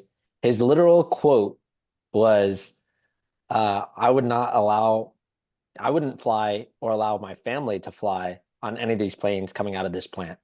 And I think it was like the South Carolina plant or something like that. Right. And then he went through this whole deposition, went through all this court, and he's like, just basically finishing up. And I think he was even saying, like, to his friends, like, hey, I'm glad to see that this is going to end now. This is going to end soon. And then he mysteriously died, unalived himself, as they say on YouTube, right? He mysteriously unalived himself. And it's really suspicious circumstances if you consider it, because he's like, everybody around him was like, he didn't seem suicidal at all. In fact, he was seeming really like chipper, like really like we could see the light at the end of the tunnel. We were coming to the end here. Why would that happen? You know? And Yeah. as Cam put That's why it, it can't be one person. One person will never be able to change the system. I was That's trying gotta to be find a the giant videos. fucking group. would you say, Cam? So I was trying to find these videos. I've only heard people talking about it. I haven't seen the videos. And I don't know how to find them. But it's like the people being interviewed or like kind of like behind the scenes of like people who work for Boeing, like on the like production lines maybe. And they're like talking about how like they like don't have enough parts, so they'll take like scrap metal and shit, and like and they like rush things. And then they're like, would you fly in these? And the guy's like, you know, and like people they're asking like, would you fly in it? And someone's like, yeah, because I have a death wish, you know, or something like that. Or people they'd be like, I no fucking way I would fly in one of these. Like the people who like are building them, apparently, Wow. you know, it's like one of those like undercover videos or whatever. And then so this is all in context with that whistleblower. Jeez, I'm flying soon. I gotta make sure I'm not on a fucking Boeing flight. Jess, if you're listening, see what's crazy is even if it's a Boeing flight, I'm like, you're like, probably be. So Yeah. fucked. The whole starting point of this system is fucking fear and energy. And it's like we are in the process of making the system best for all. But damn, it takes time. You know, I just was looking at these comments in this one video and it says engineers used to run Boeing, now investment bankers run the company. Oh wow. And someone said being a whistleblower is safe and effective. If your plane doesn't land, next ticket's on us. No, I saw one. What did it say? Or maybe I was joking around with Max. Maybe I just said this, and I was like, "Yeah, we were joking around." And I was like, our planes are going down, but our profits are going up," or I don't know, some joke like that.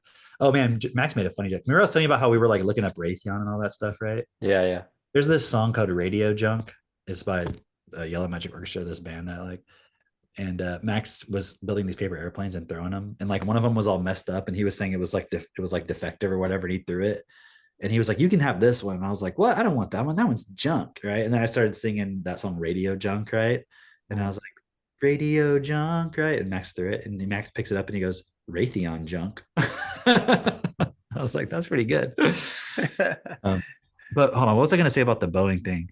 My grandpa, because my grandpa was an engineer, and he would tell me like we'd go out to eat or something, and he'd talk about like his job as an engineer and how like the management was always like these people who were younger and didn't know anything about engineering, and they would always fuck everything up. And it was like how like the management people would never knew anything. He's like they just went to school, like got a master's degree in management, and he's like they don't know anything about anything. And it's like they're not engineers, they don't know what the fuck they're doing. So it's like, oh, if we can make more money, what does it matter? And you think like, well, they would never do that. People's lives are at stake. I mean, a perfect example of that is like the whole thing with Pfizer or Merck or any of that kind of stuff, right? Where it's like they're not scientists running the company. They're people who are like, how can we move this over here and move that over there and make more money? It's like a machine. You're just trying to make money. That's all you're thinking about. You're not thinking about actually what's the thing that you're creating in the world fundamentally, and if it's best. Yeah. I was trying to find the Boeing thing because I It's saw Jimmy interesting. Dore was talking about it. It's like, you know how we talk about, like in the world, you look at war, for example, and you see war, and it's like, but you're actually creating war within yourself all the time. And like you're creating war with your spouse every time you fucking bicker. What's interesting is like this Well, only if you're idea. neurodivergent, right, Mitch? Not anybody. It's not all the typical normal people. Hey, I'll pee right back. It's like, what is that within ourselves where we're just building a bunch of shit, throwing it in the air and being like, well, get enough. I get my money fixed. I get my energy fixed. It's like, where are we each doing that? Where we're creating our own fucking like Boeing fucking shit. Our Raytheon junk, as Max calls it. Dude. It's like your thoughts. You're like, okay, this thought's good enough. Fuck, send it. That's pretty much what we do, right? And who cares if it crashes because I'm not going to get hurt right now. But you fucking crash enough planes around you, and it's like that is starting to come back now. You know what was really cool that we did was we had that Friday night hangout, and then afterwards on our TT support, we were looking at the back chat of inequality. That was a lot of fun. Dude, that was a lot of fun. Dude, do you think that the Boeing executives fly in those fucking planes? Fuck no. No. They like taking private jets and shit. Yeah, of course. Yeah. They have their own private. And think about the economy itself. It's like a big company, right? And the executives, like the Federal Reserve and all these people run it. And like at the end of the day, they're not playing by those same rules. They're gonna make money anyways. And the people who like actually have to like worry about their grocery bills and credit cards and shit, those people are going to suffer. Those people on the planes who are going to like literally die when it crashes. But when a plane crashes for Boeing, does the CEO get hurt? No. Nope. And they got lawyers for that shit. He doesn't use the product. It's sure. funny. I mean, maybe. I doubt it. We were talking about yesterday. I was talking about war bonds, right? With Nina, and she was making this point of like, because she used to work at a bank. She's like, yeah, these people would come in with these like old bonds or U.S. Treasury bonds or whatever, and she's like, they would have like no money, like the money that they were cashing in or whatever is like peanuts. She's like maybe $500, I don't know, but like it wasn't really anything, right? And I was just looking at the point of like, yeah, the government sells you on this idea of like, come give us your money.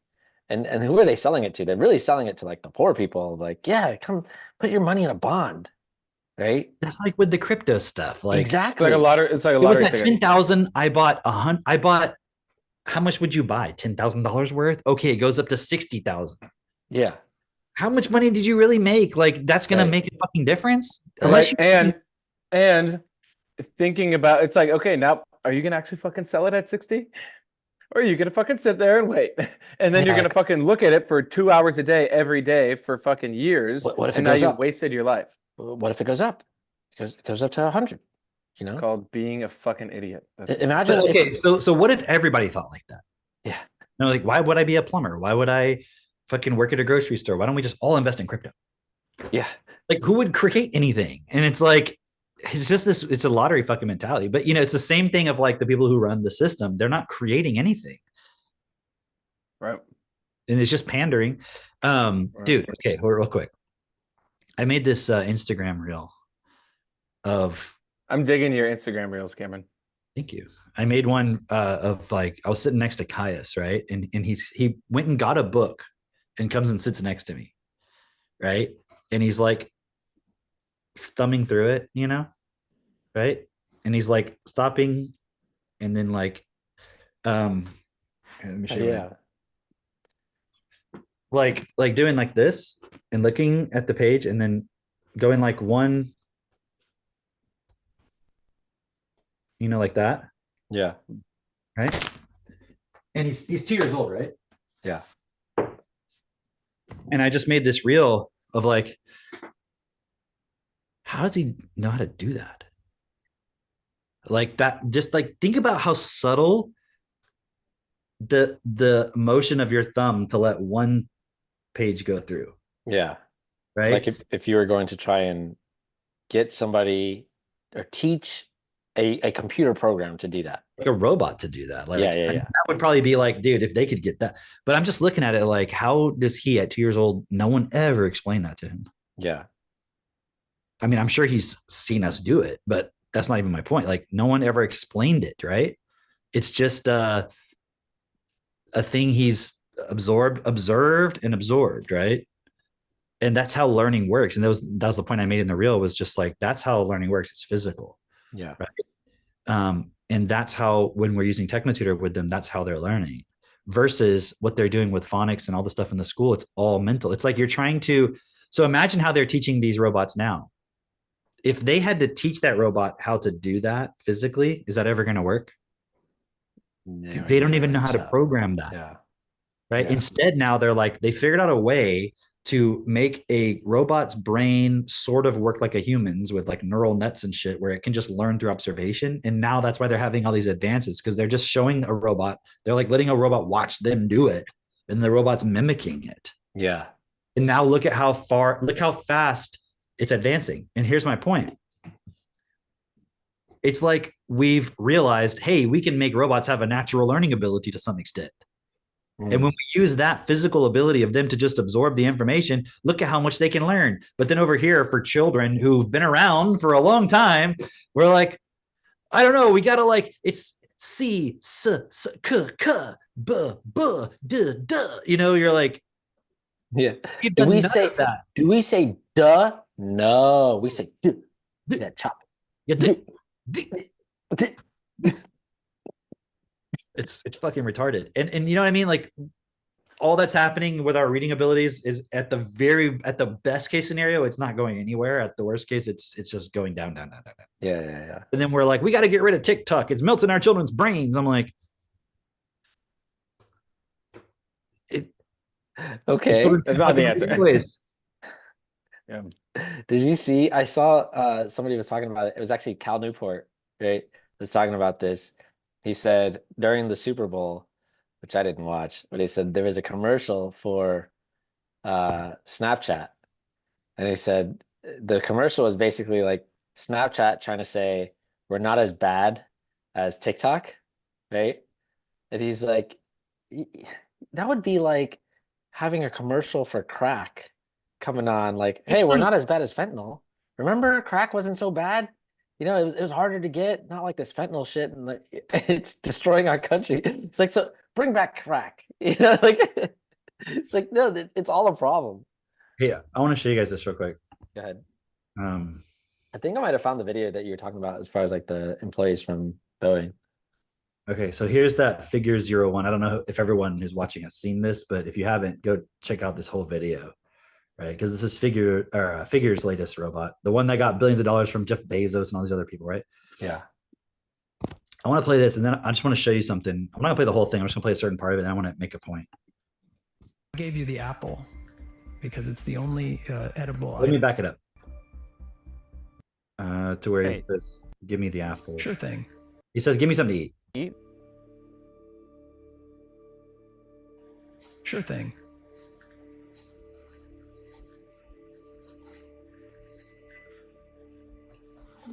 Great.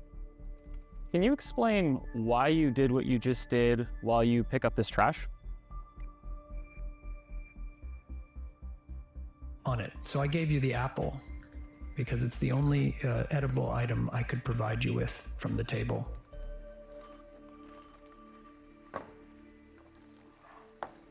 Okay. Now I just want to emphasize something. Where did Mitch go? I probably went to the bathroom. Yeah.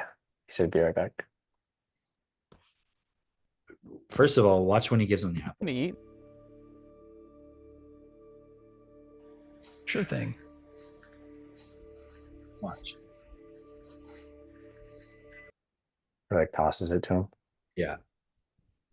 Okay. And then when he does the trash, watch.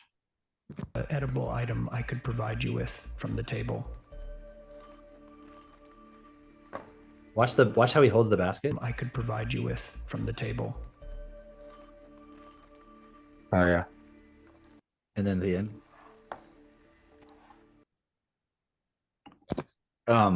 What's interesting about it's super subtle, but it's Yeah. like it's not just like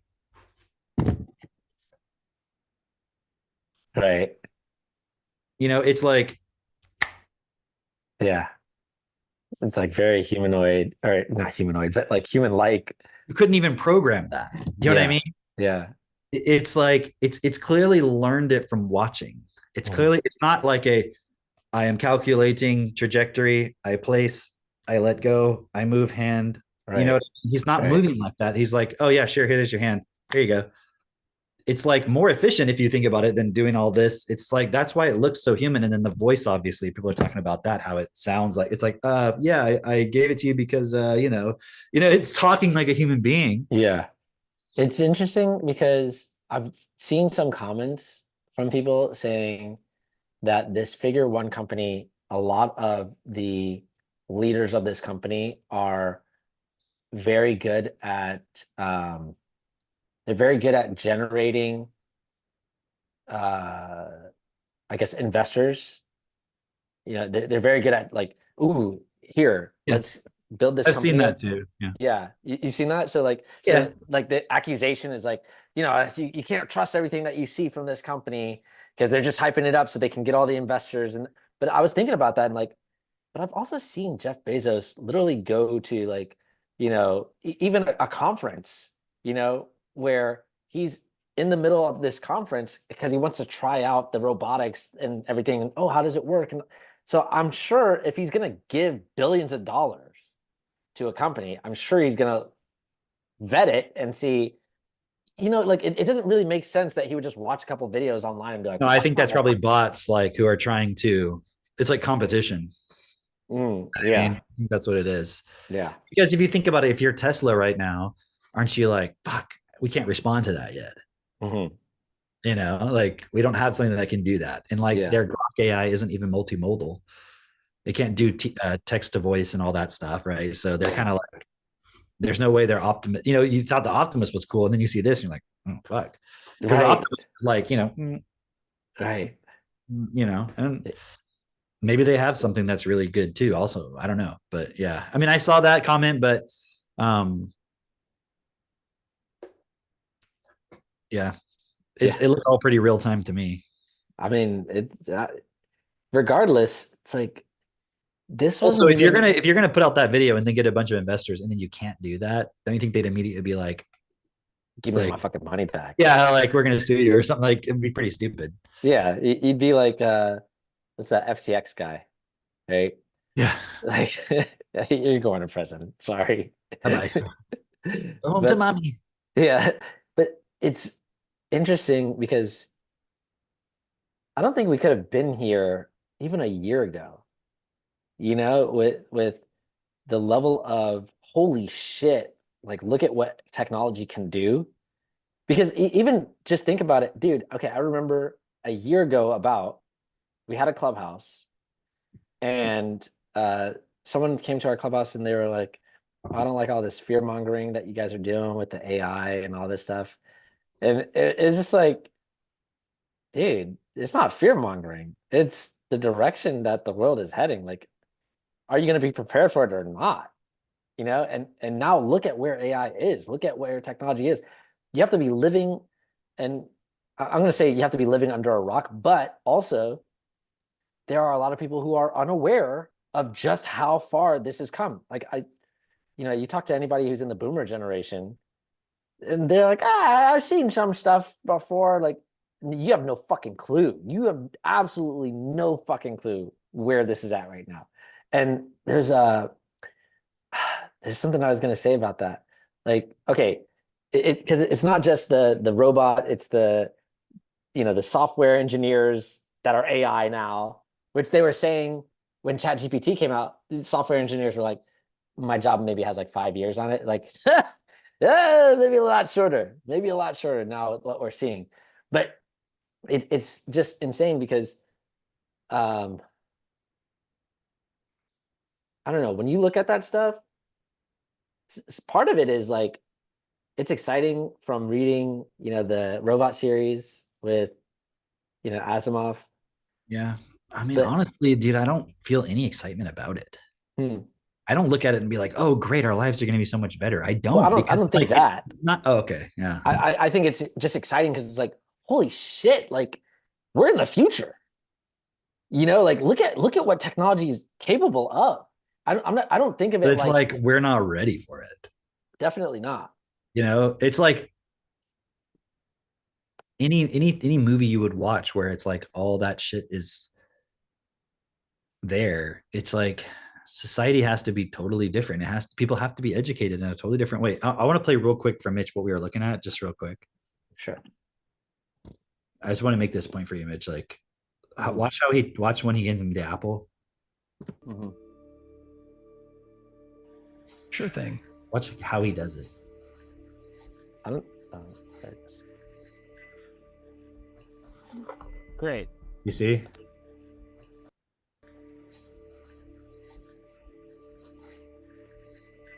And then watch with the trash. From the table. Wait, he kind of like throws it. Yeah.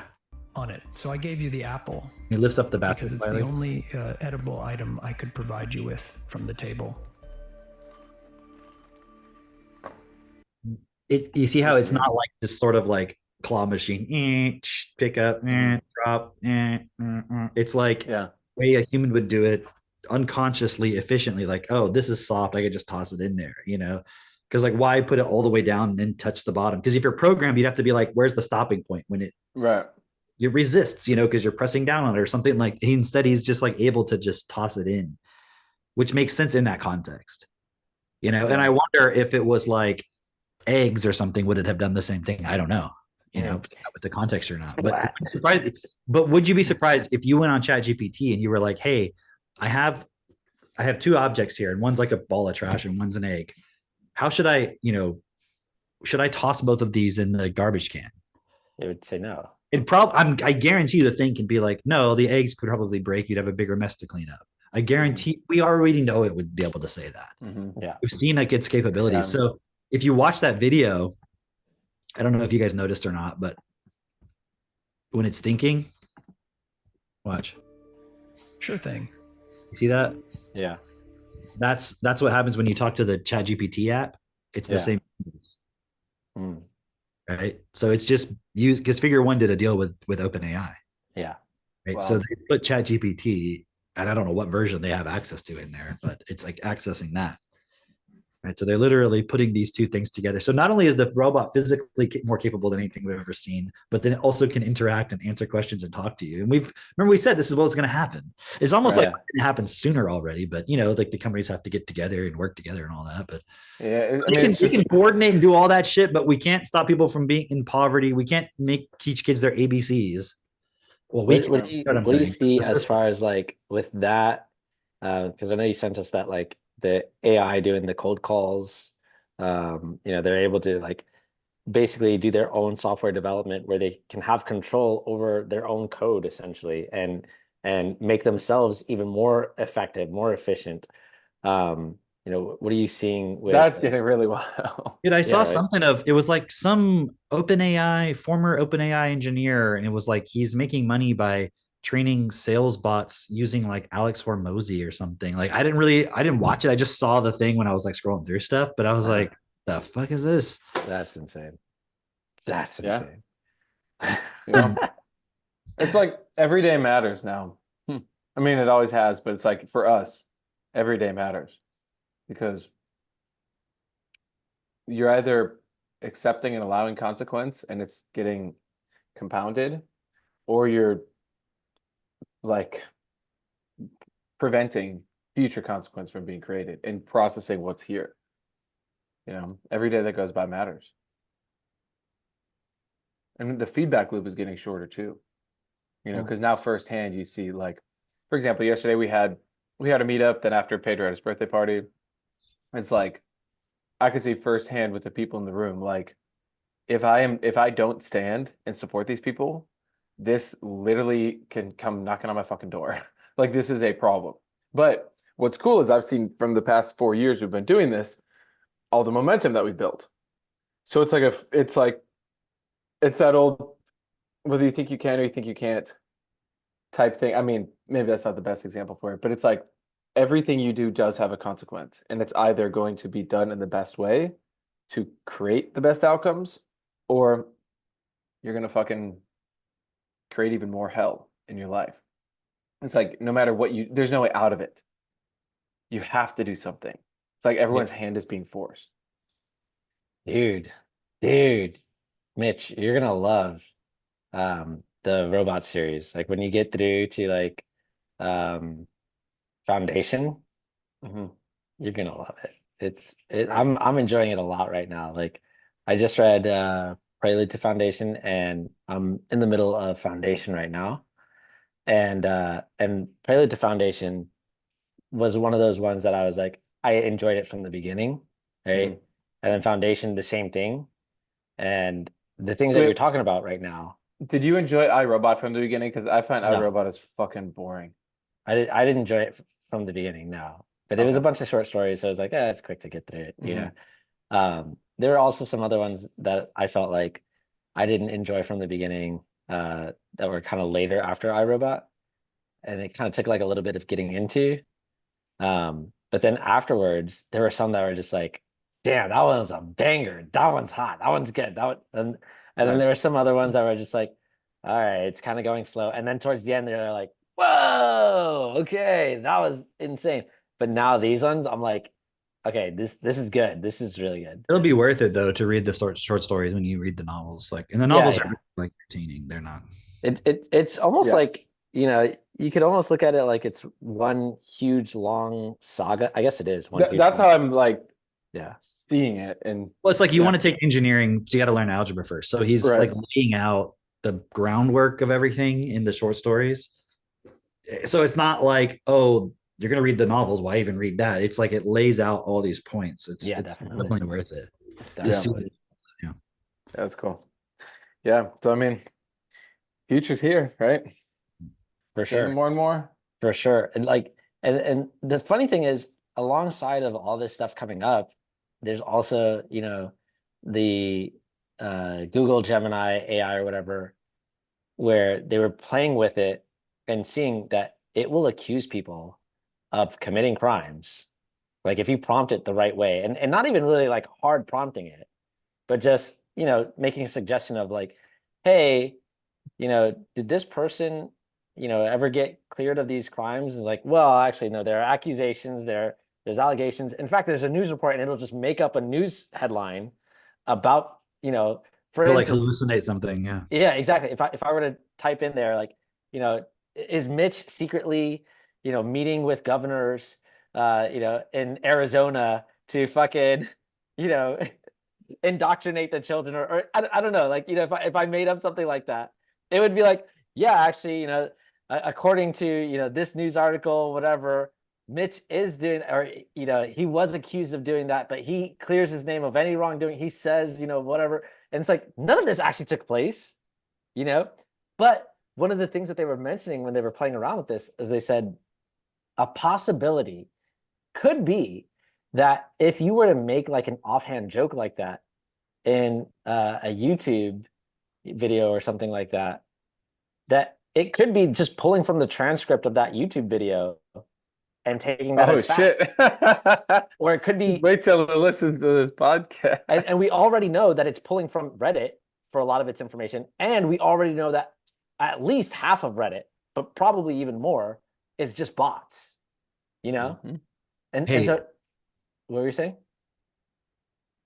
I just realized something. Like I saw this video the other day and it ties into all these points. Like, we've been talking about with the trans stuff and like feminization of men and all these different points, right? And like, Mitch was saying like every day counts, right? It's like, I was just real quick, I was looking at that Dr. Phil video because I was trying to see if there's anything you might want to pull out of that. And the comments are so interesting because a lot of people who are like teachers, one guy says, I've been a teacher for 17 years, big changes. One says, my husband is a sixth, seventh, and eighth grade math teacher. He's been a teacher for 17 years. Every night I hear stories about how badly behaved the kids are. There's no consequences. One says, I'm a tutor for a company that gets hired on at districts to pull kids out of classrooms, help them with material. The level of misbehaving that I was not trained to deal with is staggering, let alone the sheer lack of comprehension skills they ought to have learned 3 to 4 years ago.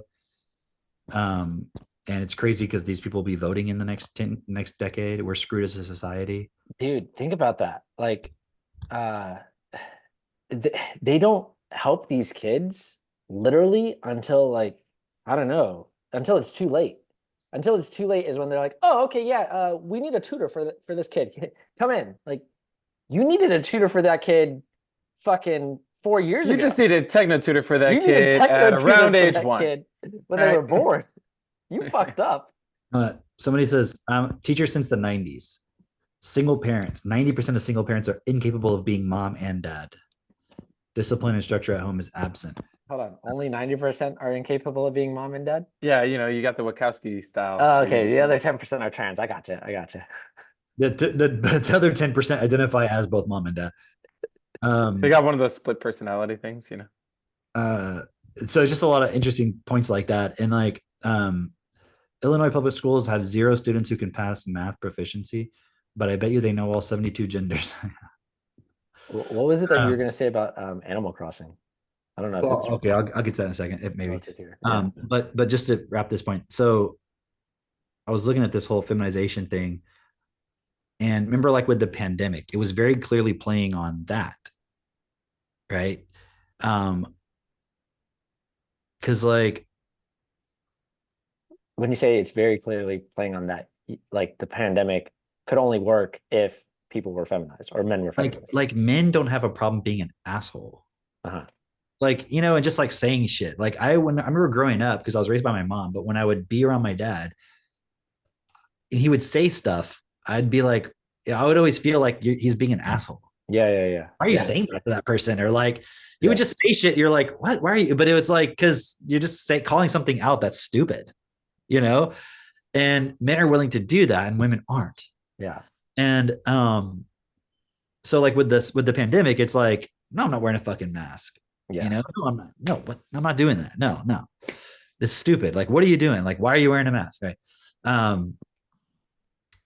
And I was watching this video from ABBA and Preach the other day, and it was about this woman. It was like some story from Reddit. I guess it was from Reddit. And it was like telling this whole story about how she met her husband and they fell in love. They went on, blah, blah, blah.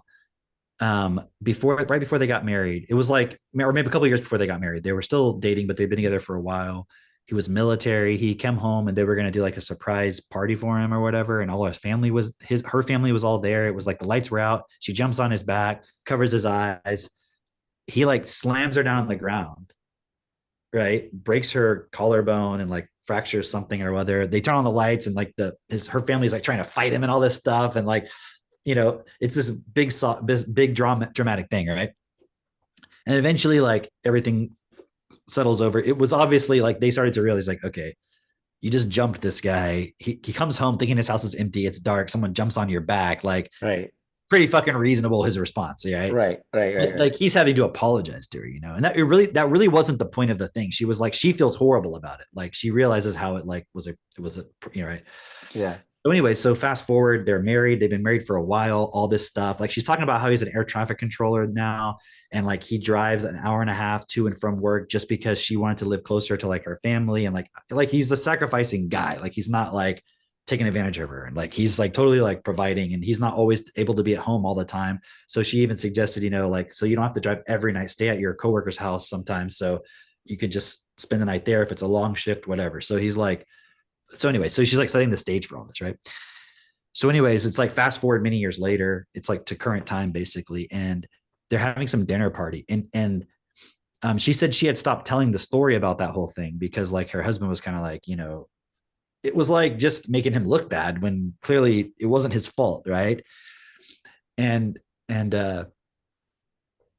anyway, am I doing it justice? Like, it was totally like he wasn't like an abusive person. Like that's Sure, why yeah. he wasn't trying to explain it like he was. She was like, no, like it was literally like this whole thing, right? That just didn't make sense. And anyways, so they're having some dinner party and he wasn't in the room, and like the sister-in-law or somebody was like, hey, tell that story about how you broke your collarbone, right? And she's like, well, I'm thinking like husband's not in the room, so it's not going to offend him, or whatever, right? So she tells the story, and like he comes back in the room, and they're all looking at him or whatever, and there's like people, like different friends, or like maybe like her in-laws or whatever, or his in-laws. And anyway, so there's one guy there who's maybe kind of like newer to the group or whatever, and and the guy comes in, he's like, what are you guys talking about? And she's like, oh, nothing, and then the one guy's like, we know you're an abuser, right? And he's like, what are you talking about? And he's looking at her like, what did you say? And she's just like, and she doesn't say anything. She's like, right, and she's describing this whole thing, right? She doesn't say anything.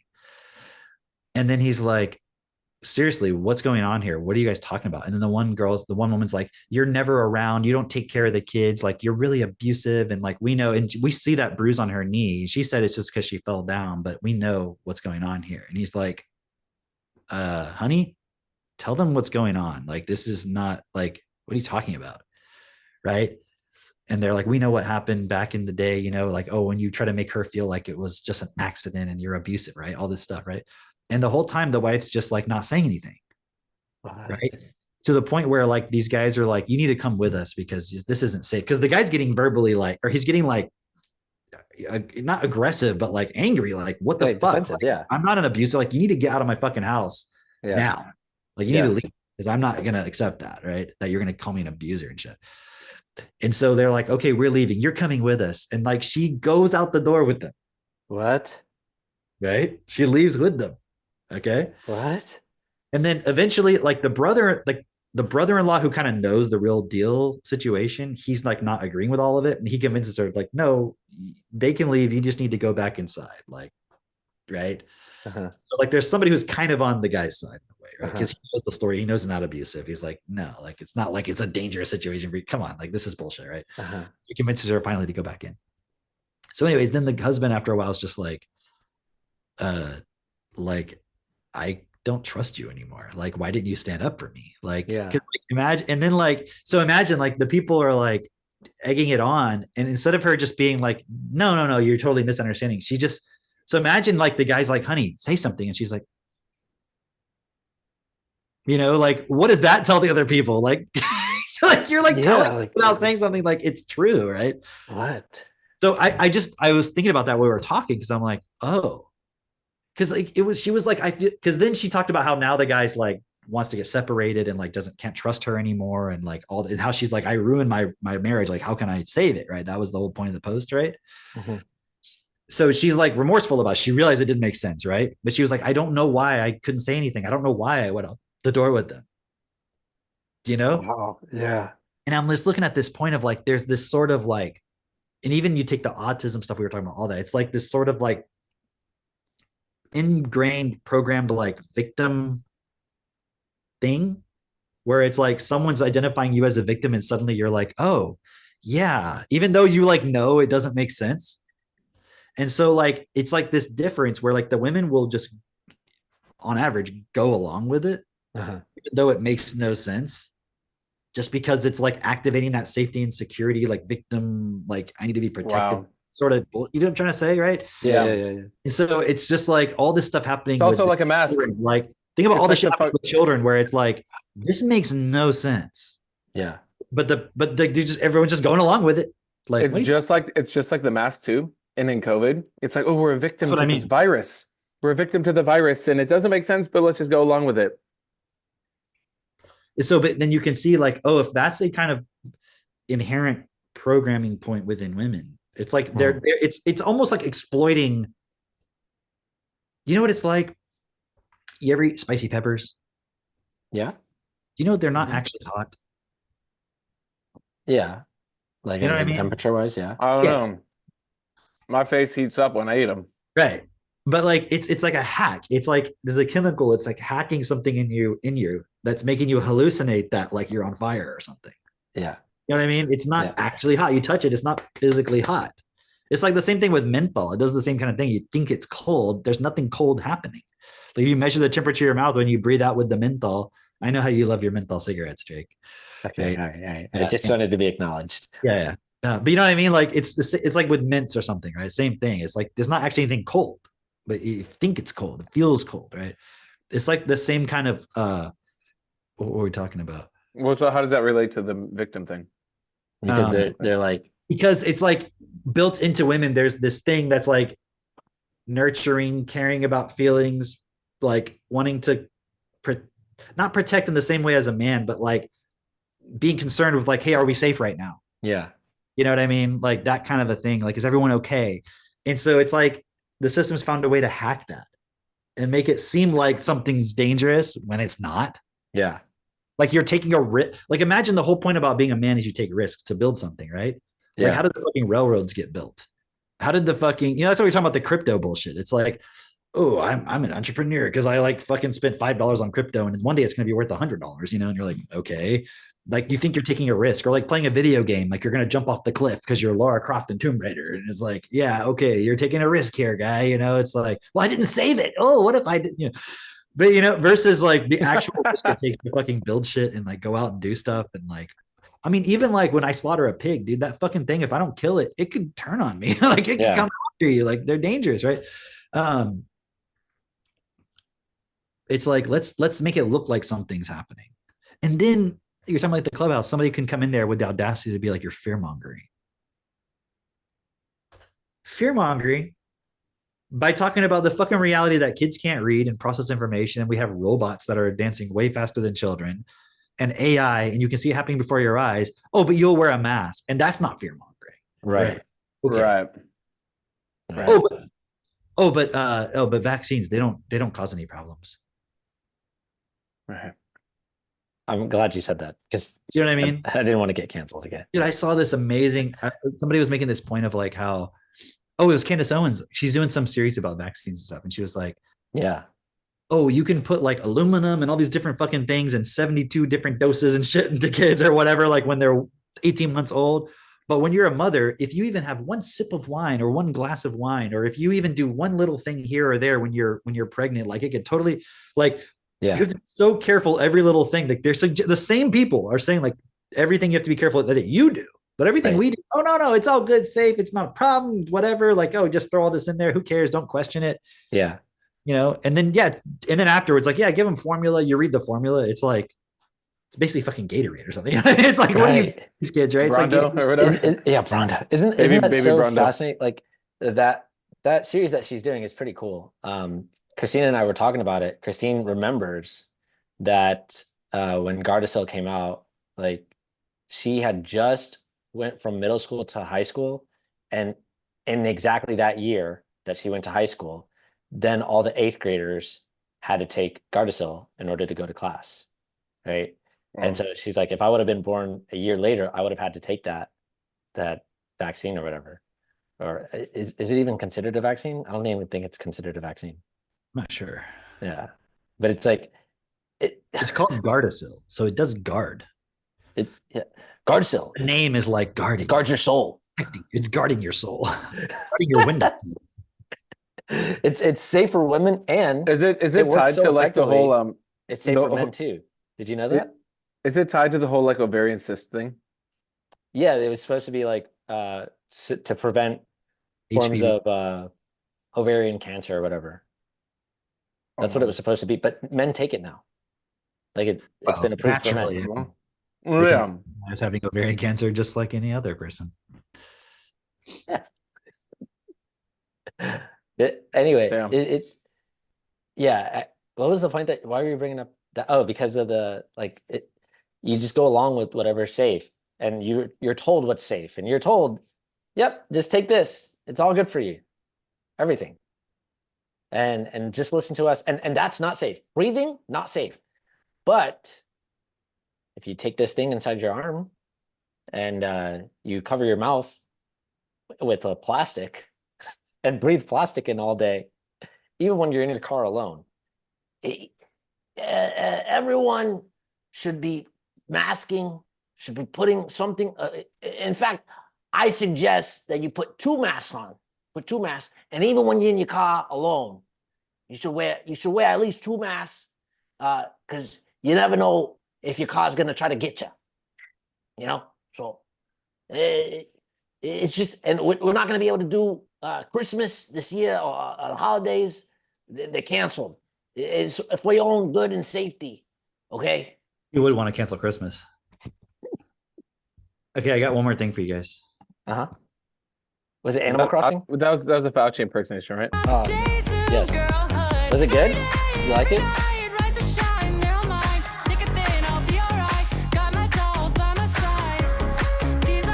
Why are you subjecting this to me? I'm just looking at this video of women. I don't want to watch this. Women. It's just a video about women. Is that Justin Trudeau in the background? Yeah, that's just a woman. I don't want to watch this. That's a woman, guys. Well, that song fucking sucks. The Matrix was written by women. That was a woman. Yeah. Women can have penises. Yeah. Robots can fucking learn faster than children. Yeah. Oh, but going back to that point real quick. So you can teach robots how to fucking do all that shit, but how do you teach a kid words?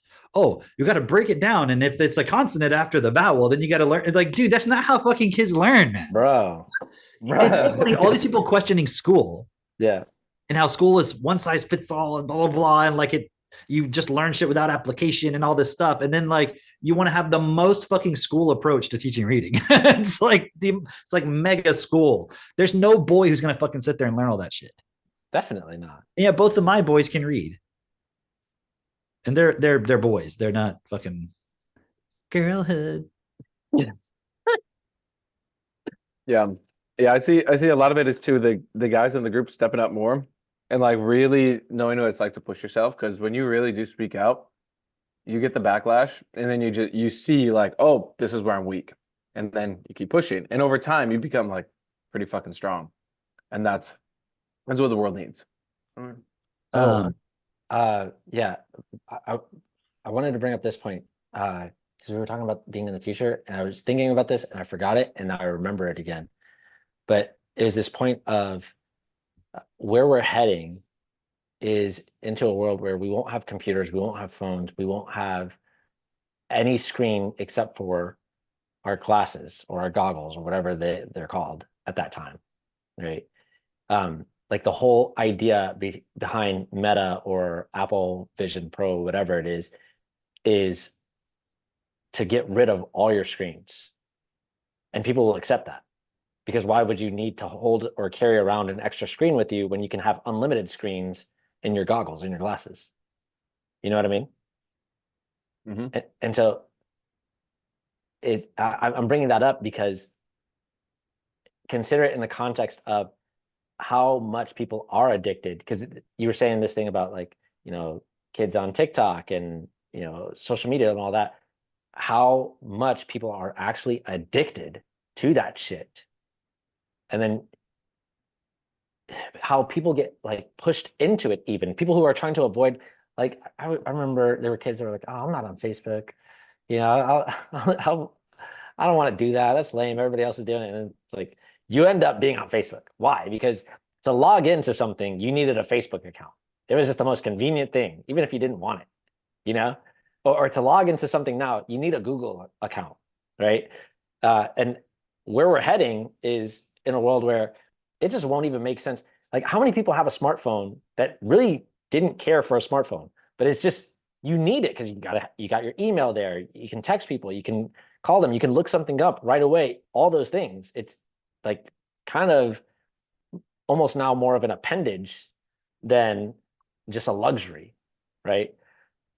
and so we're heading into a world where we're going to have, as far as fear mongering goes, right? We're going to have screens with us. We already do, but it's going to be attached to our eyes. We're going to have screens all the fucking time. And you're going to have to be really fucking disciplined in order to navigate that, because there is the convenience and the practicality of just having a phone, a smartphone, where you can call people and you can, actually have conversations and use it for business. It's great. I mean, having the glasses sounds fucking convenient. Like, I'm saying convenient both in the in the helpful and the dangerous way. Yeah. Like, I mean, if there's fucking digital consciousness pods where you can just sit all day, I'm gonna use it. Hey, okay, so let me show you the what I'm saying is, thing. it'd be fucking handy when I go do the chicken chores at night to have a little like flashlight on my glasses. Check it out. Well, we have little. Okay, those neck flashlights. Yeah, I know I have them, but then I fucking put them in the wrong place. I put them on my hat because Yeah, it fits. But I'm around. always wearing my glasses. I don't. No, I'm always just telling have you. my I put them right here, so like they go around my hat and go here. So like wherever you look, you can see it. And then if there's bugs, they don't fly up right here. They would stay up there. It's pretty smart. Okay, so let me show you the Animal Crossing conspiracy. Okay, so I kept seeing this video pop up. Like you see things. It's like, remember we talked about that the last time, right? There's like something just keeps trying to show you, right? And you're like, what the fuck is this? So I'm like, okay, what is this? Right? Oh, you gave it. Cameron's like sitting down at his Technotutor, like making custom lists on Animal Crossing. I understand Animal Crossing. I didn't even know it. I think Animal Crossing is a game. I know that. Yeah. I never played it. It wasn't my generation, right? As far as I know. I think it's like you just take pictures of the animals or something. Yeah, I don't know. I think it's been very popular. Well, I thought it was more like The Sims, but with animals. I don't know. See, we don't even know, but it's like a really popular thing as far as okay. So the kids playing with the animals. So I kept seeing this video pop up. Okay, and it was like something of an anime convention. I was like, okay, what is this, right? Is it furries? No. Oh.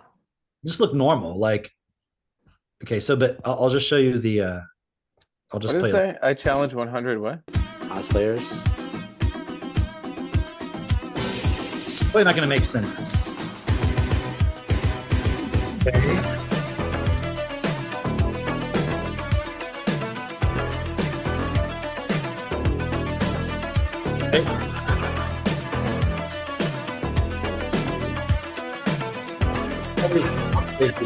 It was there.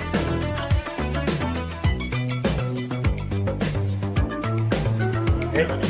All right. I'm like, all right, but I'm like, that sounds kind of cool. I like that song. Yeah, I was gonna say I was fucking.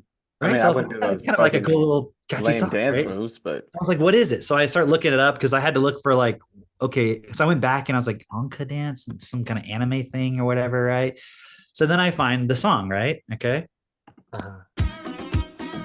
It's like some song from the 80s or something, right? Okay. So far, that's all I know is that it's got the song, right?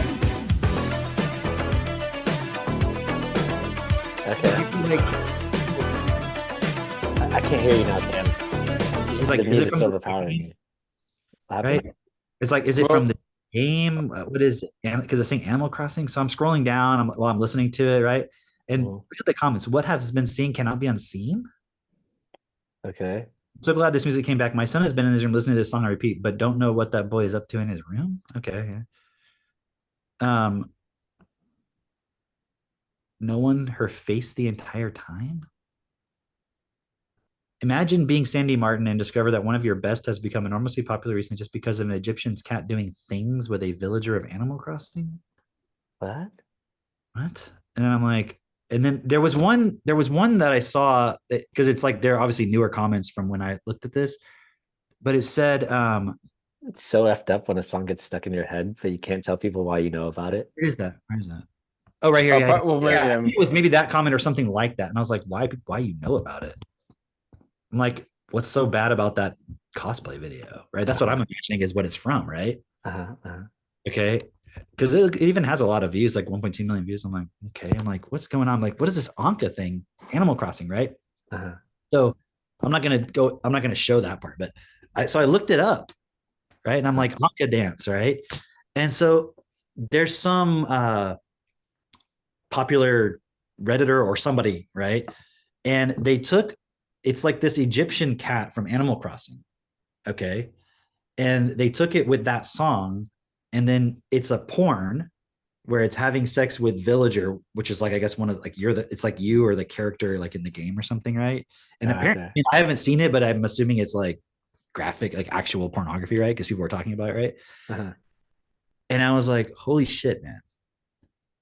Like from watching this one little thing about some people doing this little dance here, and then some people took it, and it's like I guess there's a part where the cat's like doing some kind of like swing dancing kind of a thing, and then now they've turned it into like a meme where it's like she's just dancing. Because if you go look it up, it's like Anka Animal Crossing cat, but she's just dancing. Oh, dude. So they took it. So it was a porn originally. It's so sick. It's And so then they sick. turned it into a dance. So imagine you're like, oh, look at this cool little dance. Isn't this cute? Like, and then how easily could it be for a child to go from that to the porn? Bro, Wow. You would think it was like the thing was popular and then they made a porn, but That's that's a not what happened. commercial It was for actually the porn. other way around. that's Huh? a commercial for porn. That's what I'm saying. Wow. And I'm like, because I was like, oh, it's a catchy little song, and nothing of this was pornographic. I'm not looking for porn. I'm not interested in it. And But then no, think about it. That could have been the kids finding that shit. Okay, think about it, especially if you already had seen the porn, and then like now you're hearing this song, it's just gonna trigger every time you hear that song, that Yeah. thought of like, But look oh, at how easy that would have been for a kid to then just go and click. So they can, it's like the gateway into porn. And then Dude. that's why I thought it was pornographic in the first place. that's crazy. That's gross. That's gross. Yo, that's who the fuck makes it? Is it the And- same and then- guys who and make then- Skibbity Toilet or whatever? Yeah, and then think about it like this as well. It's like, because the whole point of getting that girl to dance with all those other cosplayers is like now you're associating these people with this porn, even if they're just doing it. And like they all Cool know little what it dance. is. Like They it's all like know what I it guess is. it's like an online meme thing, and that And that's why she's like saying like, no, she won't do it at first. And now it's like, dude, it's so fucking gross. It's so gross. but it's probably like I'm sure anybody else.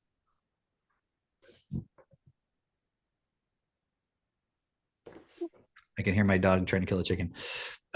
Anybody else looking at it is probably like, oh, dude, that's nothing. Right. Yeah. But I'm just looking at it like, yeah, I know it's quote nothing. Like I'm sure that stuff happens all the time now. Right. But it's just fucking insidious. Yes, Mhm. 100%. I'm gonna mute myself for a bit. Okay, he's gonna Gotta go go. stop his dog from killing his chicken. Yeah, it's like who the fuck are these people that are doing that? There's like I'm picturing it's like some fucking weird 30-year-old dude sitting in his mom's basement, has nothing better to do, and he's like, how can I just fucking mess with people? And then makes that porn thing, or how, I don't even know. So it's like a Yeah. computer and whatever. This guy's making this and then like finding a way to basically just fuck people. I mean, it's just like spite incarnate. I don't know. It sounds really anti-Semitic. You know, yeah, probably shouldn't look into it too much. It's just like this. Even just being anti-porn does sound a bit anti-Semitic. Yeah. Okay, so there's one last thing on the list. Although I did want to ask about this as well, about like Candace Owens made a video. Actually, no, she made this video in response to the French president putting Oh. out a statement saying basically my wife is not trans. That's Which is hilarious. like, wait, what? It kind of came out of nowhere. I don't see what the big deal is, even if she was. I don't know why he would make a statement like that. Like, can you imagine?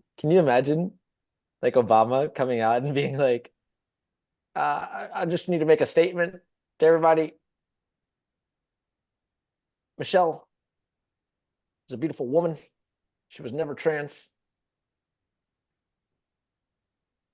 Thank you. Like, what?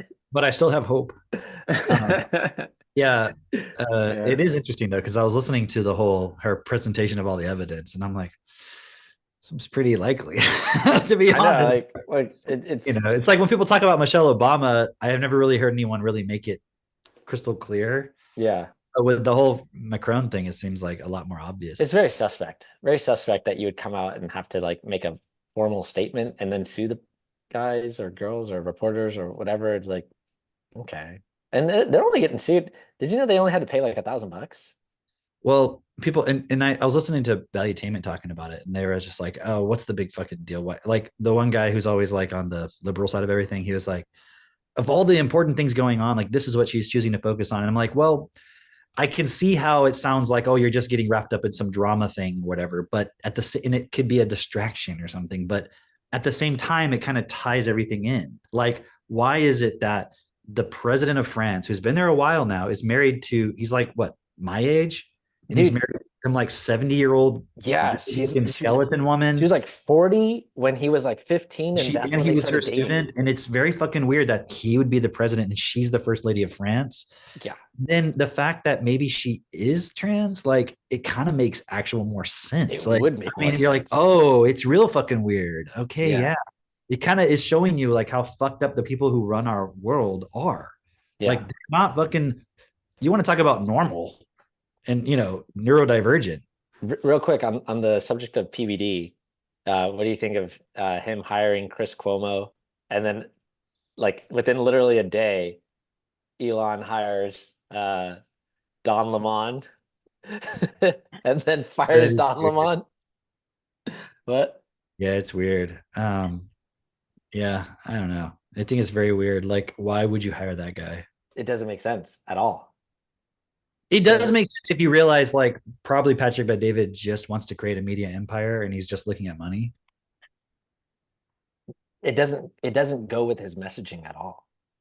But I think that's his point, is like he doesn't have messaging. He's got himself of what he thinks, and then he's got this guy who thinks this way and this guy who thinks this way, and he's trying to put it all together. And like, but then it doesn't make sense, because I don't even see who the fuck likes Chris Cuomo, to be honest. Like, who's like, oh, I like his view. Like, the guy is just a mouthpiece. Like, I don't even understand. It also doesn't make sense in. But let me ask you a question: is he successful in the system? With Chris Cuomo? Yeah, I suppose. Like, if you were Patrick Bet-David, would you be like, this guy's a winner? This guy knows how to win and how to succeed and all that. Like, if that was your set of values, but if your set of values wasn't about what's actually best, if it was like, but that's what I'm saying is Patrick Bet-David says his set of values is, we need to do something about their children and our education, and like, we're fighting for God and all this bullshit. That's like, so, okay. Tell me what fucking, what story in the Bible do they hire their enemy? Do they and have him sit on the fucking throne and just like, yeah, you just get to handle all this stuff, just so other people can see we're enemies. Like, it doesn't make sense. To be fair, he did try to get Tucker Carlson. Remember? He did. He offered him like $100 million, but Tucker Carlson was probably just like, yeah, I can do whatever I want. So it kind of shows like a theater. It's like a theater. Somebody who can't make their own deal. Like, Chris Cuomo's not going to like go out and get any audience for himself, probably. I don't know. It is very weird, but it's just like he said, it's capitalism. Capitalism is theater, isn't it? I mean, what's it at the end of the day? It's what called valuetainment. The value is actually just the system. Right. It's just is the entertainment. Actual solutions. Yeah, it's like I went to that event and it was like, it's meh. That's my word for it. Was meh. It was cool because he can draw a decent crowd of people who are kind of searching and questioning, but in terms of his actual message, it's just like, I mean, he was even on stage and he's like, yeah, my wife and I, when we got married, we had like this, things that we had to, look at together and we agreed on. He's like, yeah, there's like a, 80% chance that we're going to stay together, long term, and we won't get divorced. Who said this? Patrick Bet-David from stage literally says, You mean like right now there's an 80% chance? As in like he sees it kind of like, I'm guessing how he assesses like business and everything. So it's like probabilities. Like, so yeah, there's like, 80% chance that, we're going to be together long term. They got like 5 kids or something. What the fuck? Yeah, it's fucking weird. It's really weird. That's not how we do our math here. He needs help. It's like, yes or no, are you gonna fucking make it work or not? All right, last point to wrap it up. Okay. Prime law. Hey, my man. I think it should be self-defense. I think Mitchell should present the prime law. I didn't want to, reasons. but no. Cameron's got to present. You know more about prime law than me. I thought Well, prime law is it's just- basically you can't harm anyone. You can only act in The defense. point is, the purpose of government should be to protect you from aggression, from being harmed, not anything else. That should be the only law, period. Right. And that should be the purpose of government. Instead, what has it become? It's become control, right? A tool of the elite to abuse and to have the defense of the system. So when you look at what a police officer represents, it just protects those who have property. That's it. And all the laws around it are just about, so you have tax, you have all these different points of ways of like keeping people from never getting too high up in the system. Yeah, definitely look into that. Prime law. Yeah, I thought that was really cool breakdown of just like, basically, you shouldn't force anybody, and everybody feels this way. Like you shouldn't, force with violence against anybody, right? And nobody wants that done to them. And so, that should be rule number one. Rule number two is anybody who does do that, they will be met with force and stopped in protection of rule number one. And everything else is see rule number one and see rule number two. Like, Right. But it also just shows why we need everyone to have techno-Twitter, because people will be Well, they able to need say, to- oh, well, aggression is, you're being aggressive towards trans people and Right. that's hate speech. And it's like, Without seeing like how advertising is aggressive. right, exactly. And not to say that all advertising is bad, but it can be used in a way that's not best. Like, would anybody buy McDonald's if they weren't fucking impulse and if people weren't poor? 100% no. In one fucking person. It's so weird when you see people like Tucker Carlson like promoting McDonald's. You're like, what are you doing? It's so weird. They're like, I'm eating a McDonald's hamburger in Russia. And you're like, it's so good, just like at home. And I'm like, you fucking eat that shit? Like, what are you doing? It's just weird. Yeah, it is weird. Yeah. I mean, should people be forced not to eat it? No, but if you had a proper education, would you? Right. Yeah. Could you have a McDonald's every once in a while because you like the way it tastes? Okay, sure. But some people, that's their fucking meal, to where they get pissed off if it goes up in price because they can't afford to eat now. Yeah. That's I'm where we're gonna at eat a right Big now. Mac for one Big Mac now, half for lunch, half for dinner. So No, you eat cereal for dinner. Oh yeah. yeah, eat cereal for. Have you seen that, Mitch? Did you see that? Like literally, the Kellogg's CEO was it of Kellogg's? Yeah, I think so. yeah. For dinner. He was like,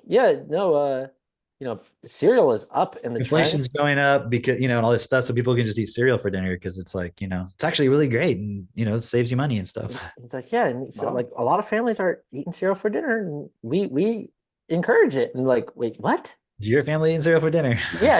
like what the fuck? It's like, oh no, my family doesn't eat this shit. And we also don't fly Boeing. That's right. Hilarious. So anyway, that's that for today. If you have not gotten your ticket for the Miami event, Get your fucking ticket. We just announced what the for? theme is gonna be. what the fuck are you waiting for? Yes, the theme is, what is it? The future is here. The future is Okay. here. I don't know what that means. Yeah, that we're keeping it that way. I'll just give you a little taste of it. Jeff Bezos had a 60th birthday party, and it was like kind of like space. He's like all into space and stuff. And we're like looking at that, looking at all the cool different points people can take on to dress up and all. So we do a red carpet gala, and it's fucking epic. Think future, sci-fi, like Yeah. be creative with it. Self-expression, right? No masks. You can have a mask, just no fucking bullshit. You no can COVID. mask. N95 Need mask. to mask. Yeah. But yeah, and it's gonna be awesome. And like, there's a whole new wave of people who just got tickets to. Where I'm like, yo, holy shit, these are.